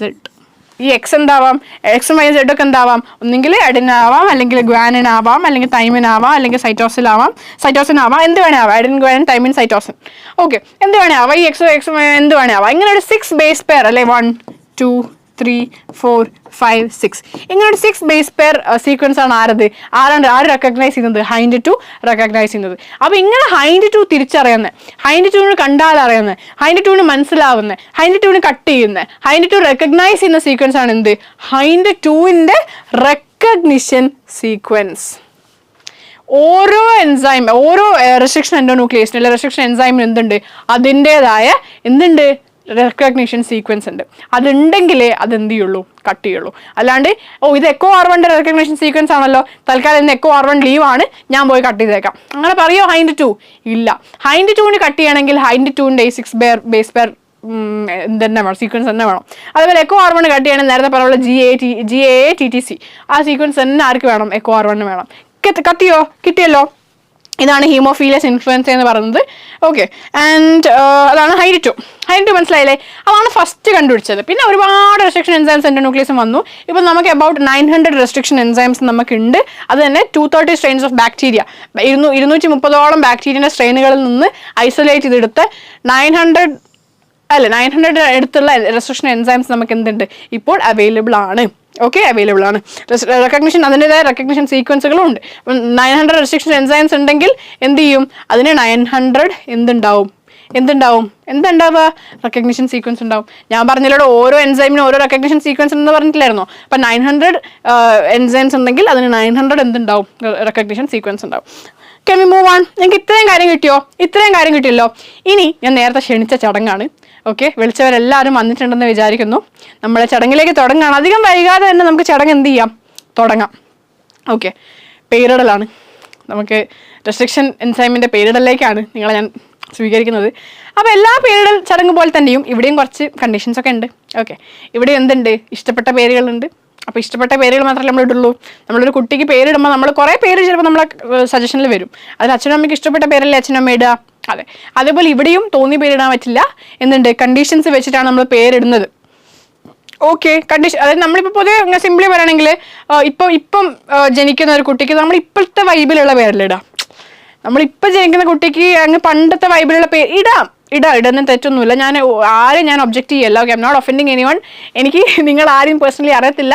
സോ ഞാൻ നിങ്ങൾ ആരും ഉദ്ദേശിച്ചല്ല പറയണത്. Okay, I am saying A general situation here. നിങ്ങൾ എൻ്റെ കാര്യങ്ങൾ ഒഫൻഡഡ് ആയി എടുക്കരുത്. നിങ്ങൾക്ക് പഠിക്കാനും മനസ്സിൽ ഓർത്ത് വെക്കാനുള്ള എളുപ്പത്തിന് ഞാൻ ഓരോ എക്സാമ്പിൾസ് പറഞ്ഞതാണ്. മണ്ടത്തരാവാം, ഓക്കെ, മണ്ടത്തരായിക്കോട്ടെ, നിങ്ങളത് ആ ഒരു സെൻസിൽ എടുക്കുക. ഓക്കെ, അതിലപ്പുറത്തേക്ക് പോരുത്. ഓക്കെ, അതിലപ്പുറത്തേക്ക് പോയി കഴിഞ്ഞിട്ടുണ്ടെങ്കിൽ വളരെ ബുദ്ധിമുട്ടാണ് ക്ലാസ് കേട്ടോണ്ടിരിക്കാൻ. അങ്ങനെ അതിലപ്പുറത്തേക്ക് നിങ്ങൾ പോകുന്നു വിചാരിച്ച ക്ലാസ് എടുക്കാൻ അത് എനിക്ക് അതിലേക്കാളും വലിയ ബുദ്ധിമുട്ടാണ്. ഓക്കെ, ഞാൻ നിങ്ങളുടെ അടുത്ത് ഫ്രീ ആയിട്ടാണ് ക്ലാസ് എടുക്കുന്നത്. അപ്പോൾ നിങ്ങൾ എന്ത് ചെയ്യുക? ഫ്രീ ആയിട്ട് അത് കേൾക്കുക. നിങ്ങൾക്ക് വേണ്ടാത്തത് നിങ്ങൾ എടുക്കാതിരിക്കുക, വേണ്ടത് നിങ്ങൾ സ്വീകരിക്കുക. അതിനുള്ള വിവേക ബുദ്ധി ആർക്ക് വേണം? നിങ്ങൾക്ക് വേണം. അല്ലാണ്ട് ഞാനിവിടെ ഇരുന്ന് പറയുന്നതെല്ലാം നിങ്ങൾ എന്ത് ചെയ്യരുത്? നിന്നിട്ടല്ലേ നിന്ന് പറയുന്നതെല്ലാം നിങ്ങൾ എന്ത് ചെയ്യരുത്? സ്വീകരിക്കണം എന്ന് ഞാൻ പറയുന്നില്ലല്ലോ. എടാ, ഞാൻ എൻ്റെ ക്ലാസ് തുടങ്ങുമ്പോൾ പറയുന്നില്ല ഞാൻ പറയുന്ന ഓരോ പോയിന്റ് നിങ്ങൾ സ്വീകരിച്ചോളണം എന്ന് ഞാൻ പറഞ്ഞിട്ടുണ്ടോ? ഇല്ല. നിങ്ങൾക്ക് വേണ്ട നിങ്ങൾക്ക് എടുക്കാം, വേണ്ട നിങ്ങൾക്ക് എടുക്കണ്ട. ഓക്കെ, അത്രയേ ഉള്ളൂ. അപ്പം ഞാൻ ഇവിടെ എന്താ പറയുന്നത്? പേരിടൽ ചടങ്ങ്. അപ്പം നമ്മൾ ഇപ്പോഴത്തെ ട്രെൻഡ് അല്ലേ, ഇപ്പോഴത്തെ ട്രെൻഡിലുള്ള പേരാണ് നമ്മളിപ്പോൾ ഇടുക. പണ്ടുള്ള ആൾക്കാർ അന്ന് ട്രെൻഡായിരുന്നു. ഇവിടെ പണ്ടുള്ള പേര് പണ്ട് ട്രെൻഡായിട്ടോ, അതുകൊണ്ടല്ലോ ഇട്ടത്. ഇപ്പോഴുള്ള പേര് ഇപ്പോൾ ട്രെൻഡാണ്. ഇനിയിപ്പോൾ ഒരു 50 വർഷം കഴിയുമ്പം നമ്മുടെ പേരൊക്കെ എന്താവും? ട്രെൻഡിന്ന് പോവും അല്ലേ, വേറെ പേര് വരും. നമ്മൾ എന്ത് ചെയ്യും? പെട്ട് മോനെ, ടെൻഷൻ. എനിവേസ്, നമ്മളിവിടുത്തെ ചടങ്ങിലേക്ക് ആരംഭിക്കുകയാണ്. ഓക്കെ, അപ്പോൾ എല്ലാവരും കംഫർട്ടബിൾ ആണെന്ന് വിചാരിക്കുന്നു അല്ലേ? എല്ലാവർക്കും സമൂസ, ചായ, ലൈം ഒക്കെ കിട്ടിയല്ലോ അല്ലേ? കിട്ടിയായിരിക്കും. ഇല്ലെങ്കിൽ തരും, നിങ്ങൾ കഴിക്കണം, നിങ്ങൾക്ക് ഇപ്പോൾ കിട്ടും. ഓക്കെ, അപ്പോൾ നെയിമിങ് ഓഫ് എൻഡോന്യൂക്ലിയസ് ആണ് നമ്മൾ ഇന്നത്തെ ചടങ്ങ്. ഓക്കെ, അപ്പോൾ എങ്ങനെയാണ് നമ്മൾ നെയിം ചെയ്യുക? കുറച്ച് കണ്ടീഷൻസ് ഉണ്ട്. എന്താ കണ്ടീഷൻ? ആദ്യത്തെ കണ്ടീഷൻ, പേരിൻ്റെ നിങ്ങൾ ഭയങ്കര കുറച്ച് മോഡേൺ ഫാമിലിയാണ്. സോ ഞാൻ കുറച്ച് കണ്ടീഷൻസ് ഒക്കെ ഉണ്ട്. എന്താണ്? പേരിൻ്റെ ആദ്യത്തെ ലെറ്റർ എന്ന് പറയുന്നത് ജീനസ് നെയിം ആയിരിക്കണം. എന്തായിരിക്കണം? ജീനസ് നെയിം ആയിരിക്കണം. അങ്ങനെ ഉണ്ടല്ലേ? നമ്മൾ ചില പേരിടുന്ന സമയത്ത്, കുട്ടിക്ക് പേരിടുന്ന സമയത്ത് ഫസ്റ്റ് നെയിം കുട്ടിക്ക് പുതിയ പേരിടും. ചിലപ്പം സെക്കൻഡ് നെയിം ആയിട്ട് ചിലപ്പോൾ അച്ഛൻ്റെ പേരായിരിക്കും, ചിലപ്പം ലാസ്റ്റ് നെയിം ആയിട്ട് ചിലപ്പം ഫാമിലി നെയിം ഉണ്ടാവാം അല്ല, പല രീതിയിൽ പോകാം. ചിലപ്പോൾ കാസ്റ്റിൻ്റെ നെയിം ഇടുന്നവരുണ്ട് അല്ലേ, ചിലപ്പം അല്ലെങ്കിൽ എന്താ പറയുക, എന്തെങ്കിലും നമുക്ക് നമ്മുടെ അച്ഛന്മാർ അമ്മമ്മമാരൊക്കെ പേര് സ്നേഹത്തിൻ്റെ പേരിൽ ഇടുന്നവരുണ്ട്, അല്ലെങ്കിൽ പലതരത്തിലുള്ള അല്ലെ പള്ളി പേരിടുന്നവരുണ്ട്. പല തരത്തിൽ എന്ത് ചെയ്യുന്നുണ്ട്, മിഡിൽ നെയിമും ലാസ്റ്റ് നെയിമും ഒക്കെ ഉണ്ടാവും അല്ലേ. അപ്പോൾ അതേപോലെ തന്നെ ഇവിടെ പേരിടുമ്പം എൻഡോന്യൂക്ലിയസിന് പേരിടുമ്പോൾ എൻ്റെ എൻഡോന്യൂക്ലിയസിന് എന്തായിരിക്കണം? ഫസ്റ്റ് ലെറ്റർ എന്തായിരിക്കണം? ജീനസ് നെയിം സംബന്ധിച്ചായിരിക്കണം എന്ന് എനിക്ക് നിർബന്ധമുണ്ട്. ഓക്കെ, അതേപോലെ സെക്കൻഡ് ലെറ്റർ എന്തായിരിക്കണം? ഇവിടെ ഫസ്റ്റ് ലെറ്റർ ആണേ. സെക്കൻഡ് ലെറ്റർ എന്തായിരിക്കണം? സെക്കൻഡ് ലെറ്റർ സ്പീഷീസിൽ നിന്നായിരിക്കണം വരുന്നത് എന്ന് എനിക്ക് എന്തുണ്ട്? നിർബന്ധമുണ്ട്. അപ്പോൾ ഫസ്റ്റ് ലെറ്റർ ജീനസിൽ നിന്ന്, സെക്കൻഡ് ലെറ്റർ SS എന്നാലോച്ചാൽ മതി, മാറിപ്പോവില്ല, SS. സെക്കൻഡ് ലെറ്റർ സ്പീഷീസിൽ നിന്ന്. ഓക്കെ, ക്ലിയർ ആയല്ലോ? ആൻഡ് ഈ 2 ലെറ്റേഴ്സും കഴിഞ്ഞു. സെക്കൻഡ് ലെറ്റർ എന്ന് പറയുമ്പോൾ സെക്കൻഡ് ഒരൊറ്റ ലെറ്റർ അല്ല, സെക്കൻഡ് 2 ലെറ്റേഴ്സ്. കാരണം സെക്കൻഡ് എന്ന് പറയുമ്പോൾ 2 ആണല്ലോ. ഫസ്റ്റ് എന്ന് പറയുമ്പോൾ 1, സെക്കൻഡ് എന്ന് പറയുമ്പോൾ 2 അല്ലേ? നമ്മൾ അങ്ങനെയല്ലേ എഴുതുക. ഫസ്റ്റ് എന്ന് പറയുമ്പോൾ നമ്മളിങ്ങനെയല്ലേ എഴുതുക, സെക്കൻഡ് എന്ന് പറയുമ്പോൾ എങ്ങനെയല്ലേ എഴുതുക. അപ്പോൾ ഫസ്റ്റിന് 1 ഉണ്ട്, സെക്കൻഡിന് 2 ഇല്ലേ. അപ്പോൾ ഫസ്റ്റ് ലെറ്റർ എന്ന് പറയുമ്പോൾ ഒരൊറ്റ ലെറ്ററിൻ്റെ കാര്യമാണ് നമ്മൾ സംസാരിക്കുന്നത്. സെക്കൻഡ് ലെറ്റർ എന്ന് പറയുമ്പോൾ സെക്കൻഡിൽ അടുത്ത 2 അക്ഷരങ്ങളെ പറ്റിയാണ് നമ്മൾ സംസാരിക്കുന്നത്. അത് എവിടെ നിന്ന് വരണം? സ്പീഷ്യൽസിൽ നിന്ന് വരണം. അതേപോലെ റോമൻ നമ്പേഴ്സ് ഉണ്ടാവും. നമ്മൾ വിചാരിക്കുന്ന മാതിരത്തൊരു പേരല്ല, നിങ്ങൾ വിചാരിക്കുന്ന മാതിരത്തൊരു പേരല്ല ഞാൻ ഇടുന്നത്. ഞാൻ വെറൈറ്റിയാണ്. അപ്പോൾ പണ്ടത്തെ രാജാക്കന്മാരൊക്കെ കണ്ടിട്ടില്ലേ? നിങ്ങൾ കണ്ടിട്ടില്ല? ലൂയി 14 അല്ലേ, 6-ാമൻ, 12-ാമൻ, 14-ാമൻ എന്നൊക്കെ പറഞ്ഞ് നമ്പർ ഉണ്ടാവും. അപ്പോൾ റോമൻ നമ്പേഴ്സും ഉണ്ട്. എൻ്റെ എൻഡോന്യൂക്ലിയസിൻ്റെ റോമൻ നമ്പേഴ്സും ഉണ്ട്. എന്താ റോമൻ നമ്പേഴ്സ്? എന്തിനാണ് റോമൻ നമ്പേഴ്സ് കൊടുത്തിരിക്കുന്നത്? It is the order in which the enzyme were isolated from the strain of bacteria. ഒന്നുമില്ല, ഇതൊരു സ്ട്രെയിൻ ഓഫ് ബാക്ടീരിയ, ഇതൊരു ബാക്ടീരിയ. ഈ ബാക്ടീരിയയിൽ നിന്ന് നമ്മൾ ആദ്യം ഒരു എൻസൈമിനെ എടുത്തു. ആ എൻസൈമിന് നമ്മൾ എന്തോ പേരിട്ടു, 1 നിട്ടു. കാരണം എന്താ നമ്മൾ 1 നിട്ടത്? എന്തിനാ? ഇവിടെ നമ്മൾ വേറൊരു എൻസൈമിനെ എടുത്തു. ഒരു സ്ട്രെയിൻ ഓഫ് ബാക്ടീരിയ ഒരു എൻസൈമെ തരുമെന്ന് ബാക്ടീരിയ പറഞ്ഞിക്കോ? ഇല്ല, ചിലപ്പോൾ ഒരുപാട് എൻസൈംസ് കിട്ടുന്നു വരും. അപ്പോൾ നമ്മൾ അതേ സ്ട്രെയിൻ തന്നെ നമ്മൾ വേറൊരു ബാക്ടീരിയ ഒരു എൻസൈം എടുത്തു. അപ്പോൾ നമുക്ക് അതിന് 2 എന്ന് വിളിച്ചൂടെ? പേരെന്തോ ആയിക്കോട്ടെ, നമുക്ക് 2 എന്ന് വിളിക്കാമല്ലോ. വിളിക്കാം. കാരണം എന്താ? ഈ എൻസൈം ഈ ഒരു ബാക്ടീരിയ എന്ന് പറയുമ്പം ഇതിൻ്റെ ജീനസും ഇതിൻ്റെ സ്പീഷീസും മാറോ? ഇല്ല. അപ്പോൾ അതുകൊണ്ട് തന്നെ ഇതിൻ്റെ ഫസ്റ്റ് 3 ലെറ്റേഴ്സ് മാറുള്ളൂ. ജീനസ് സ്പീഷീസ് മാറിയില്ലെങ്കിൽ ഫസ്റ്റ് 3 ലെറ്റേഴ്സ് മാറുമോ? ഇല്ല. അപ്പോൾ നമുക്ക് തിരിച്ചറിയാൻ എന്തേ വഴിയുള്ളൂ? ഈ 1, 2, 3, 4 റോമൻ ന്യൂമറൽ ഇടലേ വഴിയുള്ളൂ. ശരിയല്ലേ? അതെ, അതുകൊണ്ടാണ് റോമൻ ന്യൂമറൽസ് അവിടെ പറഞ്ഞിട്ടുള്ളത്. ഓക്കെ, അപ്പോൾ കണ്ടീഷൻസ് ഒക്കെ പറഞ്ഞു. ഇനി നെയിം റിവീലാണ്. ഒഫീഷ്യലായിട്ട് ഞാൻ നെയിം റിവീൽ ചെയ്യാൻ പോവാണ്. അപ്പോൾ എല്ലാവരും റെഡിയാണോ? റെഡിയല്ലേ? നിങ്ങൾക്ക് അറിയാവുന്ന പേര് ഞാൻ. എന്താ പേര്? Echo R1. നമ്മൾ എക്കോ R1 എന്ന് പറഞ്ഞൊരു പേര് ഞാൻ ഓൾറെഡി മെൻഷൻ ചെയ്തിട്ടുണ്ടായിരുന്നു. അപ്പോൾ ഈ എക്കോ R1 എന്ന് പറഞ്ഞ പേര് എങ്ങനെ വന്നു? ഈ കണ്ടീഷൻസിൽ നിന്ന് ആ പേര് എങ്ങനെ വന്നു? നിങ്ങൾക്ക് മനസ്സിലാക്കാൻ പറ്റുമോ? മനസ്സിലാക്കാൻ പറ്റും. എഷറീഷ്യ കോളായല്ലോ. എഷറീഷ്യ കോളായിൽ നിന്നല്ല എടുത്തത്. അപ്പോൾ എഷറീഷ്യ എന്ന് പറയുമ്പോൾ അവിടെ എന്താ? C man guys listen, എഷറീഷ്യ Kolayi എന്ന് പറയുന്ന സമയത്ത് എഷറീഷ്യ അവിടെ എന്താണ്? ജീനസ് നെയിമാണ്. കോളായി അവിടെ എന്താണ്? സ്പീഷീസ് നെയിമാണ്. ഓക്കെ, എഷറീഷ്യ എന്ന് പറയുമ്പോൾ എന്താണ്? ജീനസ് നെയിമാണ്. കോളായി എന്ന് പറയുമ്പോൾ എന്താണ്? സ്പീഷീസ് നെയിമാണ്. ഓക്കെ, സ്പീഷീസ് നെയിമാണ് ഇവിടെ വരുന്നത്. കൂൾ. ഇത് രണ്ടും കത്തിയോ? ഈ എഷറീഷ്യൻ്റെ ഇയും ശ്രദ്ധിക്കണേ, പേരെന്താ? നമ്മുടെ പേര് നമുക്ക് വേണ്ട പേരെന്താ? Echo R1. ഇവിടേക്കാണ് നമ്മൾ എത്തുന്നത്. ഇതെങ്ങനെ ഉണ്ടാക്കിയെന്ന് ഞാൻ പറഞ്ഞത്. എഷറീഷ്യൻ്റെ ഇയും കോളായിൻ്റെ സിഒയും എടുത്തു. എഷറീഷ്യൻ്റെ ഇയും കോളായിൻ്റെ സിഒയും എടുത്തു അല്ലേ? മൂലംകുഴിയിൽ സഹദേവൻ്റെ എന്താ? മൂലംകുഴിയിലെ മൂവും സഹദേവനിലെ സായും അല്ലേ? CID മൂസ അല്ലേ? പക്ഷെ നമ്മൾ അങ്ങനെയാണോ? നമ്മുടെ ശരിക്കും CID മൂസ എന്നല്ലേ പറയല്. പക്ഷെ വേറെ കുറെ പേരൊക്കെ സജസ്റ്റ് ചെയ്ത് തന്നിട്ടുണ്ടായിരുന്നു. എനിവേസ്, എക്കോ R1 എഷറീഷ്യയുടെ ഇയും കോളായിയുടെ സിഒയും അല്ലേ? ഓക്കെ അല്ലേ? സെറ്റ് അല്ലേ? ഇനി എങ്ങനെ ഒന്നും പറയണ്ടേ? ഒന്നുമില്ല. സിംപ്ലി വരാണെങ്കിൽ ഈ ബാക്ടീരിയ എഷറീഷ്യ കോളായി എന്ന് പറഞ്ഞ ബാക്ടീരിയ ഒരുപാട് സ്ട്രെയിൻ ഉണ്ട് കേട്ടോ. പലതരത്തിലുള്ള സ്ട്രെയിനുകൾ ഉണ്ടാവും ഒരു ബാക്ടീരിയക്ക് തന്നെ. അപ്പോൾ ഈ എഷറീഷ്യ കോളായി RY13 എന്ന് പറയുന്ന സ്ട്രെയിനിൽ നിന്നാണ് എന്ത് ചെയ്തത്? ഈ സ്ട്രെയിനിന്റെ പേരാണ് RY13. എന്താ? ഈ ബാക്ടീരിയക്ക് പല സ്ട്രെയിനുകളുണ്ട്. അതിലൊരു സ്ട്രെയിനാണ് RY13. ഈ RY13 ആണ് എന്ത് ചെയ്തത്? ഇങ്ങോട്ട് വന്നത്. അപ്പോൾ ഇതെന്താണ്? സ്ട്രെയിനിന്റെ പേരാണ്. എന്താണ്? സ്ട്രെയിനിന്റെ പേരാണ്. ഇത് സ്ട്രെയിനിന്റെ പേര്, ഇത് സ്പീഷീസ് ആൻഡ് ഇത് ജീനസ്. ഓക്കെ, അപ്പോൾ സ്ട്രെയിനിന്റെ ആണ് എന്ത് ഇങ്ങോട്ട് വന്നത്. പിന്നെ ആദ്യമായിട്ടാണ് ഈ സ്ട്രെയിനിൽ നിന്ന് ഒരു എൻസൈം എടുക്കുന്നത്. അതുകൊണ്ട് തന്നെ നമ്മൾ 1 തൊട്ട്. കിട്ടിയോ? സാധനം കിട്ടിയോ? ഇത്രയേ ഉള്ളൂ പേരിടൽ ചടങ്ങ് കഴിഞ്ഞു. എല്ലാവരും പിരിഞ്ഞു വെക്കോളാം. ചടങ്ങ് കഴിഞ്ഞു. അയ്യോ, പിരിഞ്ഞു പോകല്ലേ, ഞാൻ വെറുതെ പറഞ്ഞതാ. ചടങ്ങ് കഴിഞ്ഞിട്ടില്ല. പിരിഞ്ഞു പോലെ കേട്ടോ. നമ്മൾ പിരിഞ്ഞു പോകാൻ പറഞ്ഞാൽ അപ്പം അങ്ങോട്ട് പോവാല്ലേ? ഒരാൾ ഒരു വഴിക്ക് ഇറങ്ങാൻ വെച്ചാൽ എല്ലാവരും കൂടെ എങ്ങനെ ഇറങ്ങുക? എനിക്കും അങ്ങനെ ഒന്ന് തോന്നിപ്പോയി. നിങ്ങളെല്ലാവരും കൂടി ഇറങ്ങരുത്. ഓക്കെ, ഇറങ്ങിയാൽ പ്രശ്നമാവും. ഓക്കെ, അപ്പോൾ എന്തായാലും നമ്മൾ എന്ത് കഴിഞ്ഞു? എൻഡോന്യൂക്ലിയസിന്റെ നെയ്മിടൽ അല്ലെ, പേരിടൽ ചടങ്ങ് എന്ത് ചെയ്തു? കഴിഞ്ഞു. ഓക്കെ, അടുത്തത് നിങ്ങളോട് ഞാൻ നേരത്തെ പറഞ്ഞു തരുമെന്ന് ഞാൻ വാഗ്ദാനം ചെയ്ത ഒരു സാധനമാണ് ഞാൻ ഇപ്പോൾ പറയാൻ പോകുന്നത്. എന്ത്? ഞാൻ നിങ്ങളോട് ഫസ്റ്റ് ടൂൾസിനെ പറ്റി പറയുമ്പോൾ ഞാൻ റെസ്ട്രിക്ഷൻ എൻസൈംസ് എന്നാണ് പറഞ്ഞത്. പിന്നീട് ഞാനത് എൻഡോന്യൂക്ലിയസ് ആക്കി. അപ്പം ഞാൻ പറഞ്ഞിട്ടുണ്ടായിരുന്നു എൻഡോന്യൂക്ലിയസ് ഉണ്ട്, എക്സോന്യൂക്ലിയസ് ഉണ്ടെന്ന്. എന്താണ് അവർ തമ്മിലുള്ള വ്യത്യാസം? സംഭവം ഇത്രയേ ഉള്ളൂ. റെസ്ട്രിക്ഷൻ എൻസൈംസിന് നമുക്ക് പൊതുവേ എന്ത് ചെയ്യാം? റെസ്ട്രിക്ഷൻ എൻസൈംസ് എന്ന് പറഞ്ഞാൽ സിംപ്ലി പറയുകയാണെങ്കിൽ ഒരു വലിയ ക്ലാസ്സാണ്. ഓക്കെ, അത് ഒരു വലിയ ക്ലാസ്സിൽ അടങ്ങിയിരിക്കുന്ന ആൾക്കാരാണ് റെസ്ട്രിക്ഷൻ എൻസൈംസ്. ഈ ക്ലാസ്സിൻ്റെ പേരാണ് ന്യൂക്ലിയേസസ്. അപ്പോൾ ന്യൂക്ലിയേസസ് എന്ന് പറഞ്ഞിരിക്കുന്ന എൻസൈമിൻ്റെ ക്ലാസ് ഒരു വലിയ ഗ്രൂപ്പാണ് ഈ ന്യൂക്ലിയേസസ്. ഇതിൽ ഒരുപാട് ടൈപ്പ് ഓഫ് എൻസൈംസ് ഉണ്ട്. അതിലൊന്നാണ് റെസ്ട്രിക്ഷൻ എൻസൈം എന്ന് പറയുന്നത്. മനസ്സിലായി? അതൊരു വലിയ ഗ്രൂപ്പാണ്. അതിൽ ഒന്ന് മാത്രമാണ് എന്ത്? Restriction enzymes. ക്ലിയർ ആയല്ലോ? ആൻഡ് ഈ റെസ്ട്രിക്ഷൻ എൻസൈംസിന് എന്തുണ്ട്? 2 തരത്തിലുണ്ട്. രണ്ട് തരത്തിലാണ് റെസ്ട്രിക്ഷൻ എൻസൈംസ് ഉള്ളത്. ഏതൊക്കെയാണ് 2 തരത്തിലുള്ള റെസ്ട്രിക്ഷൻ എൻസൈംസ്? നോക്കിയാലോ? സംഭവം നിങ്ങൾക്ക് അറിയാവുന്ന തന്നെ. എന്ത്? എൻഡോന്യൂക്ലിയേസസ് നിങ്ങൾക്ക് അറിയാവുന്ന ഒരു കഥാപാത്രം. രണ്ടാമത്തെ തരാം എക്സോന്യൂക്ലിയേസസ്. അപ്പോൾ ആരൊക്കെ ഉണ്ട്? എൻഡോന്യൂക്ലിയേസസും ഉണ്ട്, എക്സോന്യൂക്ലിയേസസും ഉണ്ട്. കിട്ടിയോ? കിട്ടി. എന്താണ് ഇത് തമ്മിലുള്ള വ്യത്യാസം? സംഭവമൊന്നുമില്ല. ഇവിടെ നോക്കിക്കോ. ഇതെന്താണ്? ഒരു DNA ആണെന്ന് വിചാരിച്ചോ. ഡബിൾ സ്റ്റാൻഡേർഡ് ആയി കളയാം, നിങ്ങൾക്ക് കൺഫ്യൂഷൻ വേണ്ട. ഇതിപ്പോൾ 2 DNA അല്ലേ? ഇത് 2 DNA ആണെന്ന് വിചാരിച്ചോ. ഓക്കെ, ഇത് DNA A, ഇത് DNA B. ഓക്കെ, നമ്മൾ ഇവരിൽ എന്താ പറയുക, ഇത് ഒരേ ലെങ്ത് ആക്കി കളയാം കേട്ടോ, ഇല്ലെങ്കിൽ ചെറുതായി നിങ്ങൾക്ക് കൺഫ്യൂഷൻ വരാൻ ചാൻസ് ഉണ്ട്. സോ ഒരു ലെങ്ത് ആക്കി കളയാം. ഓക്കെ, ഇത് A, ഇത് B. അപ്പോൾ Aയിൽ ഞാൻ എന്ത് ചെയ്തു? റെസ്ട്രിക്ഷൻ എൻഡോന്യൂക്ലിയസ് പ്രയോഗിച്ചു. എൻഡോന്യൂക്ലിയസ് എവിടെയാണ് വന്ന് വെട്ടുകയെന്നറിയോ? നടുവിൽ ഏതെങ്കിലും ഒരു ഭാഗത്ത് ഇടയിൽ എവിടെയെങ്കിലും വന്ന് വെട്ടും. അപ്പോൾ എന്ത് സംഭവിക്കും? DNA എന്ത് ചെയ്യും? ഇങ്ങനെ മുറിയും. നടുവിൽ വന്നിട്ട് ഇങ്ങനെയാണ് വെട്ടിയത്. ഇങ്ങനെ വെട്ടി റെസ്ട്രിക്ഷൻ എൻഡോന്യൂക്ലിയസ്. അതുകൊണ്ട് ഇങ്ങനെ മുറിഞ്ഞു. ഓക്കെ, ഇത് ആരാ ചെയ്യുന്നത്? എൻഡോന്യൂക്ലിയസ് ആണ് ചെയ്യുന്നത്. കത്തിയോ? ഇനി ബിയിൽ എന്താ നടക്കുന്നത്? ബിയിൽ ആരാ വരുന്നത്? എക്സോന്യൂക്ലിയസാണ്. എക്സോന്യൂക്ലിയസ് എങ്ങനെയാണ് വെട്ടുകയെന്ന് അറിയാം നിങ്ങൾക്ക്? ഇങ്ങനെയാണ് വെട്ടുക. ഓക്കെ, ഇതൊരു എക്സോന്യൂക്ലിയസ്. ഇത് രണ്ടാമത്തെ എക്സോന്യൂക്ലിയസ് ആണെന്ന് വിചാരിച്ചോ. ഇവനിങ്ങനെയാണ് വെട്ടുക. എന്താ സംഭവം എന്താ? പുതുതായിട്ട് കിട്ടുന്ന ആളെങ്ങനെയാണ് ഉണ്ടാവുക? പുതുതായിട്ട് കിട്ടുന്ന പീസസ് എങ്ങനെയാണ് ഉണ്ടാവുക?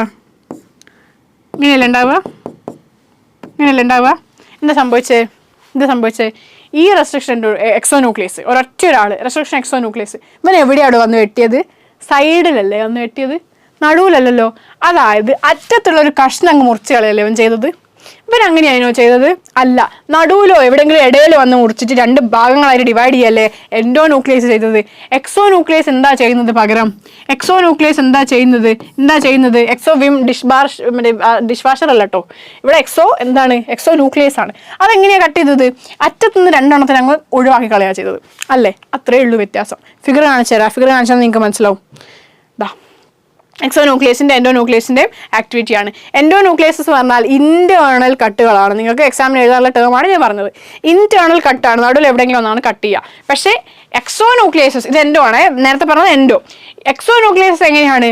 Nucleotides are removed from the sides. 2 സൈഡുകളിൽ നിന്ന് ന്യൂക്ലിയോടൈഡ്സിന് എന്ത് ചെയ്യാണ് ചെയ്യുന്നത്? കട്ട് ചെയ്ത് മാറ്റുകയാണ് ചെയ്യുന്നത്. അപ്പോൾ ഇതാണ് എക്സോന്യൂക്ലിയസ് എൻഡോന്യൂക്ലിയസ് തമ്മിലുള്ള വ്യത്യാസം. നമ്മൾ ബയോടെക്നോളജിയിൽ കുറേ കൂടി നമ്മൾ എന്ത് ചെയ്യുന്നത്, വാസ്റ്റായിട്ട് യൂസ് ചെയ്യുന്ന ഏതാണ്? എൻഡോന്യൂക്ലിയസ് ആണ് കേട്ടോ. അതുകൊണ്ടാണ് ഞാൻ അവിടെ നിന്ന് എൻസൈംസ് എന്നുള്ളതിൽ നിന്ന് എൻഡോന്യൂക്ലിയസിലേക്ക് ചാടിയത്. നിങ്ങൾ NCERT-യിലും അതേ ചാട്ടമുണ്ട്, അതുകൊണ്ടാണ് ഞാനും ചാടിയത്. ഓക്കെ, ക്ലിയർ ആയോ? ക്ലിയർ ആയി. അപ്പോൾ ഈ ടോപ്പിക്ക് നിങ്ങൾക്ക് ക്ലിയർ ആയില്ലേ? പ്രശ്നമൊന്നുമില്ലല്ലോ. ന്യൂക്ലിയസ്, എൻഡോന്യൂക്ലിയസ്, എക്സോന്യൂക്ലിയസ് വ്യത്യാസം നിങ്ങൾക്ക് മനസ്സിലായി. കൂൾ. അടുത്തെന്താ, ഇതെങ്ങനെയാണ് ഫംഗ്ഷൻ ചെയ്യുന്നത്? ഇവിടെ നമ്മൾ റെസ്ട്രിക്ഷൻ എൻസൈംസ് അല്ലേ പറയുന്നത്, ഇതെങ്ങനെയാണ് ഫംഗ്ഷൻ ചെയ്യുന്നത്? അപ്പോൾ നമ്മൾ എന്താവണം ഇനി? നമ്മൾ റെസ്ട്രിക്ഷൻ എൻസൈമായിട്ട് എന്ത് ചെയ്യണം? മാറണം. നമ്മൾ എന്തായി മാറണം? റെസ്ട്രിക്ഷൻ എൻസൈമായിട്ട് മാറണം. എന്നിട്ട് എങ്ങനെയാണ് ഫംഗ്ഷൻ ചെയ്യാമെന്ന് നോക്കണം. അപ്പോൾ റെഡിയല്ലേ? മാറാൻ റെഡിയല്ലേ? ഓക്കെ, മാറിയേ. നിങ്ങൾക്ക് അറിയാവുന്ന കാര്യങ്ങളാണ്. സോ ഞാൻ കുറച്ച് സ്പീഡ് പോകും, കാരണം എന്താ ഇത്രയും നേരം പറഞ്ഞു വന്നിട്ടുള്ള കാര്യങ്ങളാണ്, ഡിഫറെൻ്റ് ആയിട്ടൊന്നുമില്ല. ഒരു വേറെ തന്നെ പാരഗ്രാഫായിട്ട് നിങ്ങൾ NCERT കൊടുത്തിട്ടുണ്ട്, അതുകൊണ്ട് വേറെ തന്നെ ചോദ്യമായിട്ട് വന്നേക്കാം. അതുകൊണ്ട് ഞാൻ വേറെ തന്നെ സ്ലൈഡിൽ ഇട്ടുന്നേ ഉള്ളൂ. എന്താണ് ഇവർ ആദ്യം എന്താ ചെയ്യുക? ഈ പറഞ്ഞ ഇതൊരു DNA ആണെങ്കിൽ ഈ പറഞ്ഞ DNA ആദ്യം ഒന്ന് നോക്കും. എടാ നമ്മളല്ലേ ഇപ്പം എൻഡോന്യൂക്ലിയസ് അല്ലെ എക്സോന്യൂക്ലിയസ് നമ്മളല്ലേ, നമ്മൾ ആദ്യം വെട്ടേണ്ട ആളൊന്ന് നോക്കും. അതെങ്ങനെയാണല്ലോ അല്ലേ, വെട്ടേണ്ട ആൾ നമ്മൾ ആദ്യം ഒന്ന് നോക്കി ഇവരുടെ നീളം നമ്മളൊന്ന് നോക്കി. നീളം വെച്ചാൽ ഇറ്റ്സ് നോട്ട് ടെക്നിക്കലി അതിൻ്റെ നീളം അളന്നു എന്നുള്ള അർത്ഥമൊന്നുമല്ല. അത് ഇവിടെ മുതൽ ഇവിടം വരെ അല്ല, തല മുതൽ കാല് വരെ നോക്കാമെന്ന് അറിയില്ല. അതുപോലെ അടിമുടി നമ്മളൊന്ന് നോക്കി. Inspects length, first step. രണ്ടാമത്തെ എന്താ? Binds to specific recognition sequence. ഞാൻ പറഞ്ഞു ഓരോ എൻസൈമിനും ഓരോ റെക്കഗ്നിഷൻ സീക്വൻസ് ഉണ്ട്.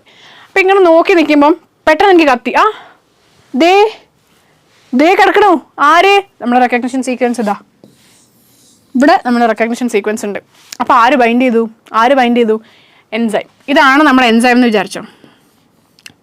ഗൈസ്, ഞാൻ വരയ്ക്കാൻ ഉദ്ദേശിച്ചത് കത്രികയാണ്. എന്തായിട്ടുണ്ടെന്ന് എനിക്കറിയില്ല. എന്തായാലും ഇതെന്ത് ചെയ്തിട്ടുണ്ട്? റെക്കഗ്നിഷൻ സീക്വൻസ് പോയിട്ട് ഐഡൻറ്റിഫൈ ചെയ്തു റെക്കഗ്നിഷൻ സീക്വൻസ്. അതിനുശേഷം എന്ത് ചെയ്തു? ബൈൻഡ് ചെയ്തു. രണ്ടാമത്തെ സ്റ്റെപ്പ്, ബൈൻഡ് ചെയ്ത് കഴിഞ്ഞാൽ ഒബ്വിയസ്ലി എന്ത് ചെയ്യും? കട്ട് ചെയ്യൂലേ? കട്ട് ചെയ്തു.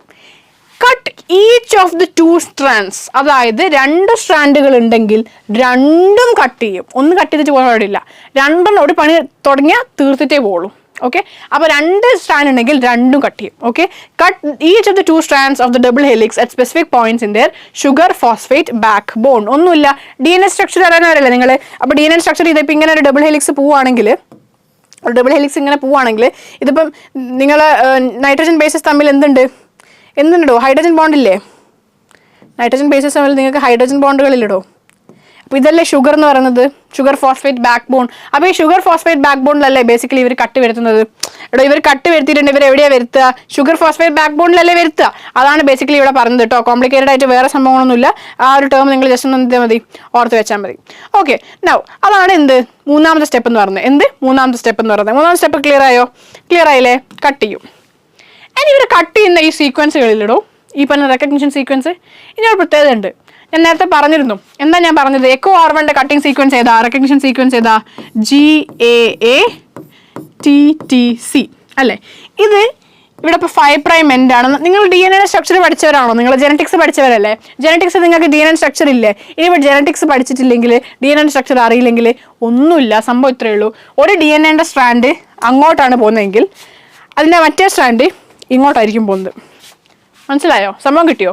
ഒരു DNA സ്ട്രാൻഡ് അങ്ങോട്ടായിരിക്കും പോകുന്നതെങ്കിൽ മറ്റേ DNA സ്ട്രാൻഡ് ഇങ്ങോട്ടായിരിക്കും പോകുന്നത്. എന്താ ഉദ്ദേശിച്ചത്? ഒരു DNA സ്ട്രാൻഡിൻ്റെ തല ഇവിടെയാണെങ്കിൽ അതിൻ്റെ വാല് ഇവിടെ ആയിരിക്കും. അടുത്തതിൻ്റെ എങ്ങനെയായിരിക്കും? തല ഇവിടെ ആയിരിക്കും, വാല് ഇവിടെ ആയിരിക്കും. തല വാലെന്ന് പറയാൻ പാടുമോ? പാടുവോ? ഇല്ല. അപ്പോൾ തല വാല് നമ്മൾ പറയില്ല. നമ്മളെന്താ അതിന് പകരം നമ്മളെന്ത് പറയും? നമ്മളൊരു പേരിടും. എടോ പേരിടണ്ടോ? എന്താ പേരിടുക? 5' 3' അല്ലെങ്കിൽ 5'3' എന്നൊക്കെ വിളിക്കും. അപ്പോൾ ഇതിൻ്റെ തല അത് ഇതിൻ്റെ വാലാണെന്ന് കരുതിക്കോ.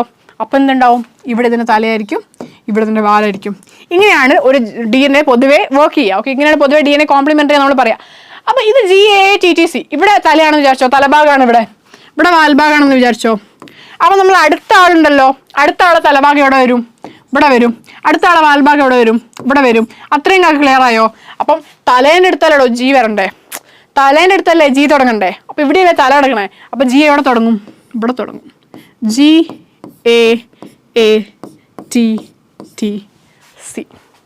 മനസ്സിലായോ? ഇവിടുന്ന് അങ്ങോട്ട് വായിച്ചാലും GATTC, അവിടെ നിന്ന് ഇങ്ങോട്ട് വായിച്ചാലും GATTC. ഇങ്ങനത്തെ സീക്വൻസുകൾ നമ്മൾ എന്ത് വിളിക്കും? പാലിൻഡ്രോം എന്ന് വിളിക്കും. എന്ത് വിളിക്കും? പാലിൻഡ്രോം. അപ്പോൾ എന്താണ് പാലിൻഡ്രോംസ്? ഇവിടെ ജസ്റ്റ് നിങ്ങൾ നോക്കിക്കോട്ടോ, ഒരു എൻസൈം, നിങ്ങളുടെ NCERT-യിലുള്ള ഫിഗറാണ്, ഒന്നുമില്ല. എന്താ പറയുക, ഈ പറഞ്ഞ GATTC അല്ലെ, GATTC എന്ന് പറഞ്ഞ സീക്വൻസ് റെക്കഗ്നൈസ് ചെയ്തിട്ട് എക്കോ R1 കട്ട് ചെയ്യുന്നതാണ് നിങ്ങൾ കാണുന്നത്. അപ്പോൾ കട്ട് ചെയ്യുമ്പോൾ നിങ്ങൾ എപ്പോഴും മനസ്സിലാക്കേണ്ട കാര്യം എന്താണെന്നറിയോ? നമ്മൾ ഞാൻ നിങ്ങൾക്ക് കാണിച്ചു തരാം. ഇതിൻ്റെ കട്ടിങ് എങ്ങനെയാണ് വരുന്നത് ഞാൻ നിങ്ങൾക്ക് വ്യക്തമായിട്ട് കാണിച്ചു തരാം. ഓക്കെ, നിങ്ങൾക്ക് അതിലൊരു കൺഫ്യൂഷൻ വരണ്ട. ഞാൻ വരച്ച് തന്നെ കാണിച്ചു തരാം. കട്ടിങ് എങ്ങനെയാണ് വരുന്നത് നിങ്ങൾക്കറിയോ? അതെ, ഇവിടെയാണ് കട്ട് ചെയ്യുക. ഓക്കെ, ഇവിടെ കട്ട് ചെയ്തിട്ട് ഇങ്ങനെയാണ് കട്ട് ചെയ്യുക. മനസ്സിലായോ? ഈ കഷ്ണമില്ലേ, ഇതങ്ങ് പോവും. ഓക്കെ, അതായത് ബേസിക്കലി ഈ ഒരു പീസ് ഉണ്ടാകത്തില്ല. ഇങ്ങനെയാണ് കട്ട് ചെയ്യുക. എന്തായാലും ഇല്ലേ, ഈ മേലത്തെ പീസ് ഉണ്ടല്ലോ അതങ്ങ് പോവും. അതേപോലെ ഇവിടെ ആര് പോവും? ഇവിടെ തിരിച്ചാണ് കട്ടിങ് വരിക, ഇവിടെ ഇങ്ങനെയാണ് കട്ടിങ് വരിക. അപ്പോൾ ആര് പോവും? ഈ താഴത്തെ പീസ് എന്ത് ചെയ്യും? പോവും. മനസ്സിലായില്ലേ? അപ്പോൾ ഈ പിക്ചർ നോക്കിക്കേ, ഇത് കട്ട് ചെയ്ത് കഴിഞ്ഞിട്ടുള്ള ഫിഗറാണ്. കണ്ടോ, ഇവിടെ മേലെ ഭാഗം ഇല്ല, കാരണം ആ മേലെ ഭാഗം കട്ട് ചെയ്ത് കളഞ്ഞു. ഇവിടെ താഴെ ഭാഗം ഇല്ല, ആ താഴെ ഭാഗം കട്ട് ചെയ്ത് കളഞ്ഞു. ഓക്കെ, എന്തിനാ ഇങ്ങനെ കട്ട് ചെയ്തത്? എടോ, ഈ മേലെ ഭാഗത്തുള്ള ഈ ആൾക്കാരുണ്ടല്ലോ, ഇവർ ഈ താഴെ ഭാഗത്തുള്ള ആൾക്കാർ വന്ന് ജോയിൻ ചെയ്യും. കാരണം എന്താ? ഇവൻ്റെ വീട്ടിൽ മേലെ ആള് വാടകയ്ക്ക് താമസം ഉണ്ടായിരുന്നു. ഇവൻ്റെ വീട്ടിൽ മേലെ ആള് വാടകയ്ക്ക് താമസം ഉണ്ടായിരുന്നു. അയാൾ വെക്കേറ്റ് ചെയ്ത് പോയി. ഇവൻ്റെ വീട്ടിൽ താഴെ ആള്, അതായത് ഇവന് മേലെ താമസിക്കുന്നതാണ് ഇഷ്ടം, ഇവന് താഴെ വേറെ ഏതെങ്കിലും എന്താ പേയിങ് ഗസ്റ്റായിട്ടൊക്കെ നിൽക്കണം. ഇവൻ എന്താണ്, ഇവന് മേലെ താമസിക്കുന്നതാണ് ഇഷ്ടം, ഇവന് താഴെ താമസിക്കുന്നത് ഇഷ്ടമല്ല. പക്ഷേ ഇവന് ഒറ്റയ്ക്ക് താമസിക്കുന്നതും ഇഷ്ടമല്ല. ഇവൻ എന്ത് ചെയ്യണം? താഴെ ആൾ വേണം, ഇവന് മേലെ താമസിക്കണം. അപ്പോൾ ഇവനെന്താ ചെയ്യുക? മേലെ ഉള്ള ഏതെങ്കിലും ഒരു പേയിങ് ഗസ്റ്റ്, അല്ലെ മേലെ താമസിക്കാൻ പറ്റുന്ന ഏതെങ്കിലും പേയിങ് ഗസ്റ്റായിട്ട് വാടകയ്ക്ക് കൊടുക്കുന്ന സ്ഥലം ഉണ്ടോ എന്ന് അന്വേഷിച്ച് നടക്കും. ഇവനാണെങ്കിലോ മേലെ താമസിക്കാൻ ആഗ്രഹമുള്ള ആരെങ്കിലും ഉണ്ടോ എന്ന് അന്വേഷിച്ച് നടക്കും. അപ്പോൾ എന്ത് ചെയ്യും? ഇവർ തമ്മിൽ കണ്ടുമുട്ടുന്നു, ഇവർ തമ്മിൽ ബൈൻഡ് ചെയ്യുന്നു. കിട്ടിയോ? സംഭവം കിട്ടിയോ? ഇതാണ് സംഭവിച്ചത്. ആൻഡ് ഇങ്ങനെ ഈ പറഞ്ഞ ഈ ഒരു വാടക സംഭവം ഉണ്ടല്ലോ, ഈ ഒരു സിറ്റുവേഷൻ ഉണ്ടാക്കാൻ വേണ്ടിയിട്ടാണ് നമുക്ക് അവിടെ പാലിൻഡ്രോമുകൾ എന്ന് പറഞ്ഞ ഒരു ആൾക്കാർ വന്നിട്ടുള്ളത്. അപ്പോൾ എന്താണ് പാലിൻഡ്രോംസ്? ഞാൻ പറഞ്ഞ പോലെ ഇവിടെ നിന്ന് അങ്ങോട്ട് വായിച്ചാലും അവിടെ നിന്ന് ഇങ്ങോട്ട് വായിച്ചാലും okay, these are groups of letters that form the same words when red both forward and backward. Okay, example Malayalam എങ്ങനെ വായിച്ചാൽ സെയിം അല്ലേ? ആലോചിക്കുകയെ, MALAYALAM ഇതല്ലേ മലയാളത്തിൻ്റെ സ്പെല്ലിങ്. ഇവിടുന്ന് അങ്ങോട്ട് വായിക്കി മാലയാളം, അവിടെ നിന്ന് ഇങ്ങോട്ട് വായിക്കി മാലയാളം. സെയിം അല്ലേ? ഇതേപോലത്തെ വേറെ വേർഡ്സ് പറയാൻ പറ്റും നിങ്ങൾക്ക്? പാലിൻഡ്രോംസ് ആയിട്ടുള്ള വേറെ വേർഡ്സ് ഏതാ പറയാൻ പറ്റുക? നിങ്ങൾ പറ. പാലിൻഡ്രോം പോലത്തെ നിങ്ങളുടെ മൈൻഡിൽ പെട്ടെന്ന് വരുന്ന ഏതെങ്കിലും വേർഡ് ഉണ്ടോ? വേർഡ് ഉണ്ട് കേട്ടോ. ഇങ്ങനത്തെ ഒരുപാട് വേർഡ്സ് ഉണ്ട് നമ്മുടെ ഡിക്ഷണറിയിൽ. ഞാൻ കുറച്ച് എക്സാമ്പിൾ ഞാൻ പറഞ്ഞുതരാം. നിങ്ങളിപ്പോൾ നിങ്ങളെ ടീച്ചേഴ്സിനൊക്കെ എന്താ വിളിക്കുക? മാം അല്ലെങ്കിൽ മാഡം എന്ന് വിളിക്കൂലേ? മാഡം ഒരു പാലിൻഡ്രോം അല്ലേ ഇടൂ? അത് ഇവിടുന്ന് അങ്ങോട്ട് വായിച്ചാലും അവിടെ നിന്ന് ഇങ്ങോട്ട് വായിച്ചാലും അത് മാഡം തന്നെയല്ലേ? മാറുന്നുണ്ടോ? ഇല്ല. അതേപോലെ വേറെ വേർഡ് പറഞ്ഞുതരാം. ലെവൽ അവിടെ നിന്ന് അങ്ങോട്ട് വായിക്കി ലെവൽ, ഇവിടുന്ന് ഇങ്ങോട്ട് വായിക്കി ലെവൽ. സെയിം അല്ലേ? വേറെ പറഞ്ഞുതരാം. റെഫർ. നിങ്ങളോട് ബുക്സൊക്കെ റെഫർ ചെയ്ത് പഠിക്കണം എന്നൊക്കെ ടീച്ചേഴ്സ് പറഞ്ഞിട്ടുണ്ടാവും അല്ലേ? റെഫർ അവിടെ നിന്ന് ഇങ്ങോട്ടും ഇവിടെ നിന്ന് ഇങ്ങോട്ടും സെയിം അല്ലേ? സെയിമാ. വേറെ പറഞ്ഞുതരാം. വേറെ ഏതാ ഇപ്പോൾ ഉള്ളത്? സിവിക് അവിടെ നിന്ന് ഇങ്ങോട്ടും സെയിം അല്ലേ? അതെ. റോട്ടർ, മോട്ടർ അല്ല കേട്ടോ, റോട്ടർ ROTOR, അവിടെ നിന്ന് ഇങ്ങോട്ടും ഇവിടെ നിന്ന് ഇങ്ങോട്ടും സെയിം അല്ലേ? ഇങ്ങനെ ഒരുപാട് വേർഡ്സ് ഉണ്ട്, ഒരുപാട് വേർഡ്സ്. ഇങ്ങനത്തെ വേർഡ്സുകളെയല്ല, പകരം സീക്വൻസുകൾ, അത് നേരത്തെ പറഞ്ഞ പോലെ നമ്മുടെ GAATTC പോലത്തെ സീക്വൻസുകൾ. ഇങ്ങനത്തെ സീക്വൻസുകളെയാണ് ആര് ഐഡൻറ്റിഫൈ ചെയ്യുക? നമ്മളെ റെസ്ട്രിക്ഷൻ എൻസൈംസ് ഐഡൻറ്റിഫൈ ചെയ്യുക എന്നുള്ളതാണ് നിങ്ങൾ അറിഞ്ഞിരിക്കേണ്ട പോയിന്റ്. ക്ലിയർ ആയോ? പാലിൻഡ്രോംസ് എന്താണെന്ന് ക്ലിയർ ആയോ? ഇവിടെ വീണ്ടും ആ ഒരു റെപ്രസെന്റേഷൻ കൊടുത്തിട്ടുണ്ട്. GAA-TTC ആ ഒരു സീക്വൻസ് ആണ് കൊടുത്തിട്ടുള്ളത്. കാര്യമായിട്ടൊന്നുമില്ല. ഓക്കെ, ഇത്രയും കാര്യങ്ങളെങ്കിൽ ക്ലിയർ ആയോ? പാലിൻഡ്രോംസ് എന്താണെന്ന് ക്ലിയർ ആയോ? അടുത്തത് നമ്മൾ ജസ്റ്റ് ആ ഒരു പ്രോസസ്സാണ് നമ്മൾ നോക്കുന്നത്. ഇത്ര ഒന്നുമില്ല, ആ സ്ലൈഡിൽ ഞാൻ ജസ്റ്റ് ഒന്ന് എഴുതിയിട്ടു എന്നേ ഉള്ളൂ. ഇത്രയും കാര്യം നേരം പറഞ്ഞ കാര്യങ്ങൾ തന്നെയാണ്. റെസ്ട്രിക്ഷൻസ്, എൻസൈംസ് കട്ട് ചെയ്യുന്നു. അതായത് ഒരു സീക്വൻസ്, ഒരു പാലിൻഡ്രോമിക് സീക്വൻസ് ഉണ്ടെങ്കിൽ കറക്റ്റ് നടുവിൽ വന്ന് കട്ട് ചെയ്യില്ല. അത് നിങ്ങൾ മനസ്സിലാക്കേണ്ട കാര്യം അതാണ്. ഈ ഫിഗറിൽ നോക്കിയാൽ അറിയാം. ഈ GAA-TTC എന്ന് പറയുമ്പോൾ ഇവിടെ 3, ഇവിടെ 3 അല്ലേ? കറക്റ്റ് നടു എന്ന് പറഞ്ഞാൽ എങ്ങനെയാ? ഇങ്ങനെ ഒരിക്കലും കട്ട് ചെയ്യും. ഒരിക്കലും കട്ടില്ല ഞാൻ പറയില്ല, കട്ട് ചെയ്യും. ഓക്കെ, ഒരിക്കലും കട്ടില്ല ഞാൻ പറയത്തില്ല, കട്ട് ചെയ്യും. അങ്ങനെ കട്ട് ചെയ്താൽ ഉണ്ടാവുന്ന എൻഡുകളെയാണ് എന്ത് വിളിക്കുക? ബ്ലണ്ട് എൻഡുകൾ എന്ന് വിളിക്കുക. എന്ത് വിളിക്കുക? Blunt ends. അതായത് ഇങ്ങനെ ഉണ്ടാവും, ഇങ്ങനെ ഉണ്ടാവും. കാരണം നേരെ നടുവെന്നല്ലേ കട്ട് ചെയ്തേ, അപ്പം ഇങ്ങനെ ഉണ്ടാവും. മനസ്സിലായോ? നേരെ നടുവോടെ ഇങ്ങനെ ഉണ്ടാവും ബ്ലണ്ട് എൻഡ്സ്. പക്ഷെ നിങ്ങൾക്ക് ബ്ലണ്ട് എൻഡ്സിനേക്കാളും നിങ്ങൾക്ക് നിങ്ങളുടെ സിലബസ് വൈസ് ഇമ്പോർട്ടൻ്റ് ഏതാണ്? സ്റ്റിക്കി എൻഡുകളാണ്. അതായത് നേരെ ഇങ്ങനെ കട്ട് ചെയ്യാതെ ഒന്ന് വളഞ്ഞത് ഇങ്ങനെ കട്ട് ചെയ്യുന്ന പരിപാടി. മനസ്സിലായില്ലേ? അപ്പം നിങ്ങൾക്ക് എങ്ങനത്തെ പീസസ് കിട്ടും? സ്റ്റിക്കി എൻഡുകൾ കിട്ടും. അതായത് ഒരു പീസ് ഇങ്ങനെയാണെങ്കിൽ, ഒന്നിങ്ങനെയാണെങ്കിൽ മറ്റേത് എങ്ങനെയായിരിക്കും? മറ്റേത് ഇങ്ങനെയായിരിക്കും. ഓക്കെ, അതായത് ഇങ്ങനെയാണ് കട്ട് ചെയ്യാന്ന് സാരം. അല്ലെങ്കിൽ ഇങ്ങനെ വന്നിട്ട് ഇങ്ങനെയാണ് കട്ട് ചെയ്യുക. അപ്പോൾ പീസുകൾ തമ്മിൽ എന്തുണ്ടാവും? ഒരു അളവ് വ്യത്യാസം ഉണ്ടാവും. ഒരു പീസ് വലുതും ഒരു പീസ് ചെറുതുമായിരിക്കും. ആൻഡ് ഇവരിങ്ങനെ അങ്ങോട്ടും വന്ന് കമ്പൈൻ ചെയ്യുമ്പോഴാണ് എന്ത് ചെയ്യുന്നത്? നമ്മുടെ റീകോമിനന്റ് DNA ഒക്കെ ഉണ്ടാകുന്നത്. ബേസിക്കലി അവർക്ക് കമ്പൈൻ ചെയ്യാൻ വേണ്ടിയാണ് എന്ത് ചെയ്യുന്നത്? ഇങ്ങനെ കട്ട് ചെയ്യുന്നത്. ആൻഡ് ഇങ്ങനത്തെ എൻഡുകൾ നമ്മൾ എന്താ വിളിക്കുക? സ്റ്റിക്കി എൻഡുകൾ എന്നാണ് വിളിക്കുക. Single stranded portions at the end. Okay, ഓവർഹാങ്ങിങ് സ്ട്രെച്ചസ്, അതിനാണ് എന്ത് വിളിക്കുന്നത്? സ്റ്റിക്കി എൻഡുകൾ എന്ന് വിളിക്കുന്നത്.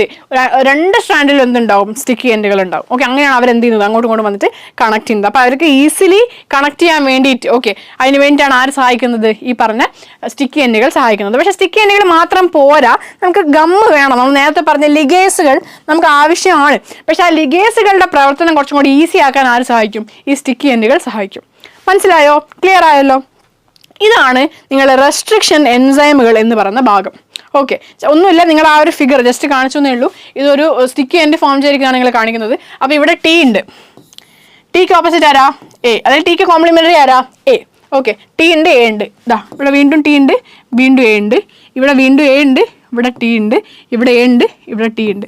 അപ്പോൾ ഈ Aയും ഈ Tയും, ഈ Aയും ഈ Tയും, ഈ Tയും ഈ Aയും, ഈ Tയും ഈ Aയും.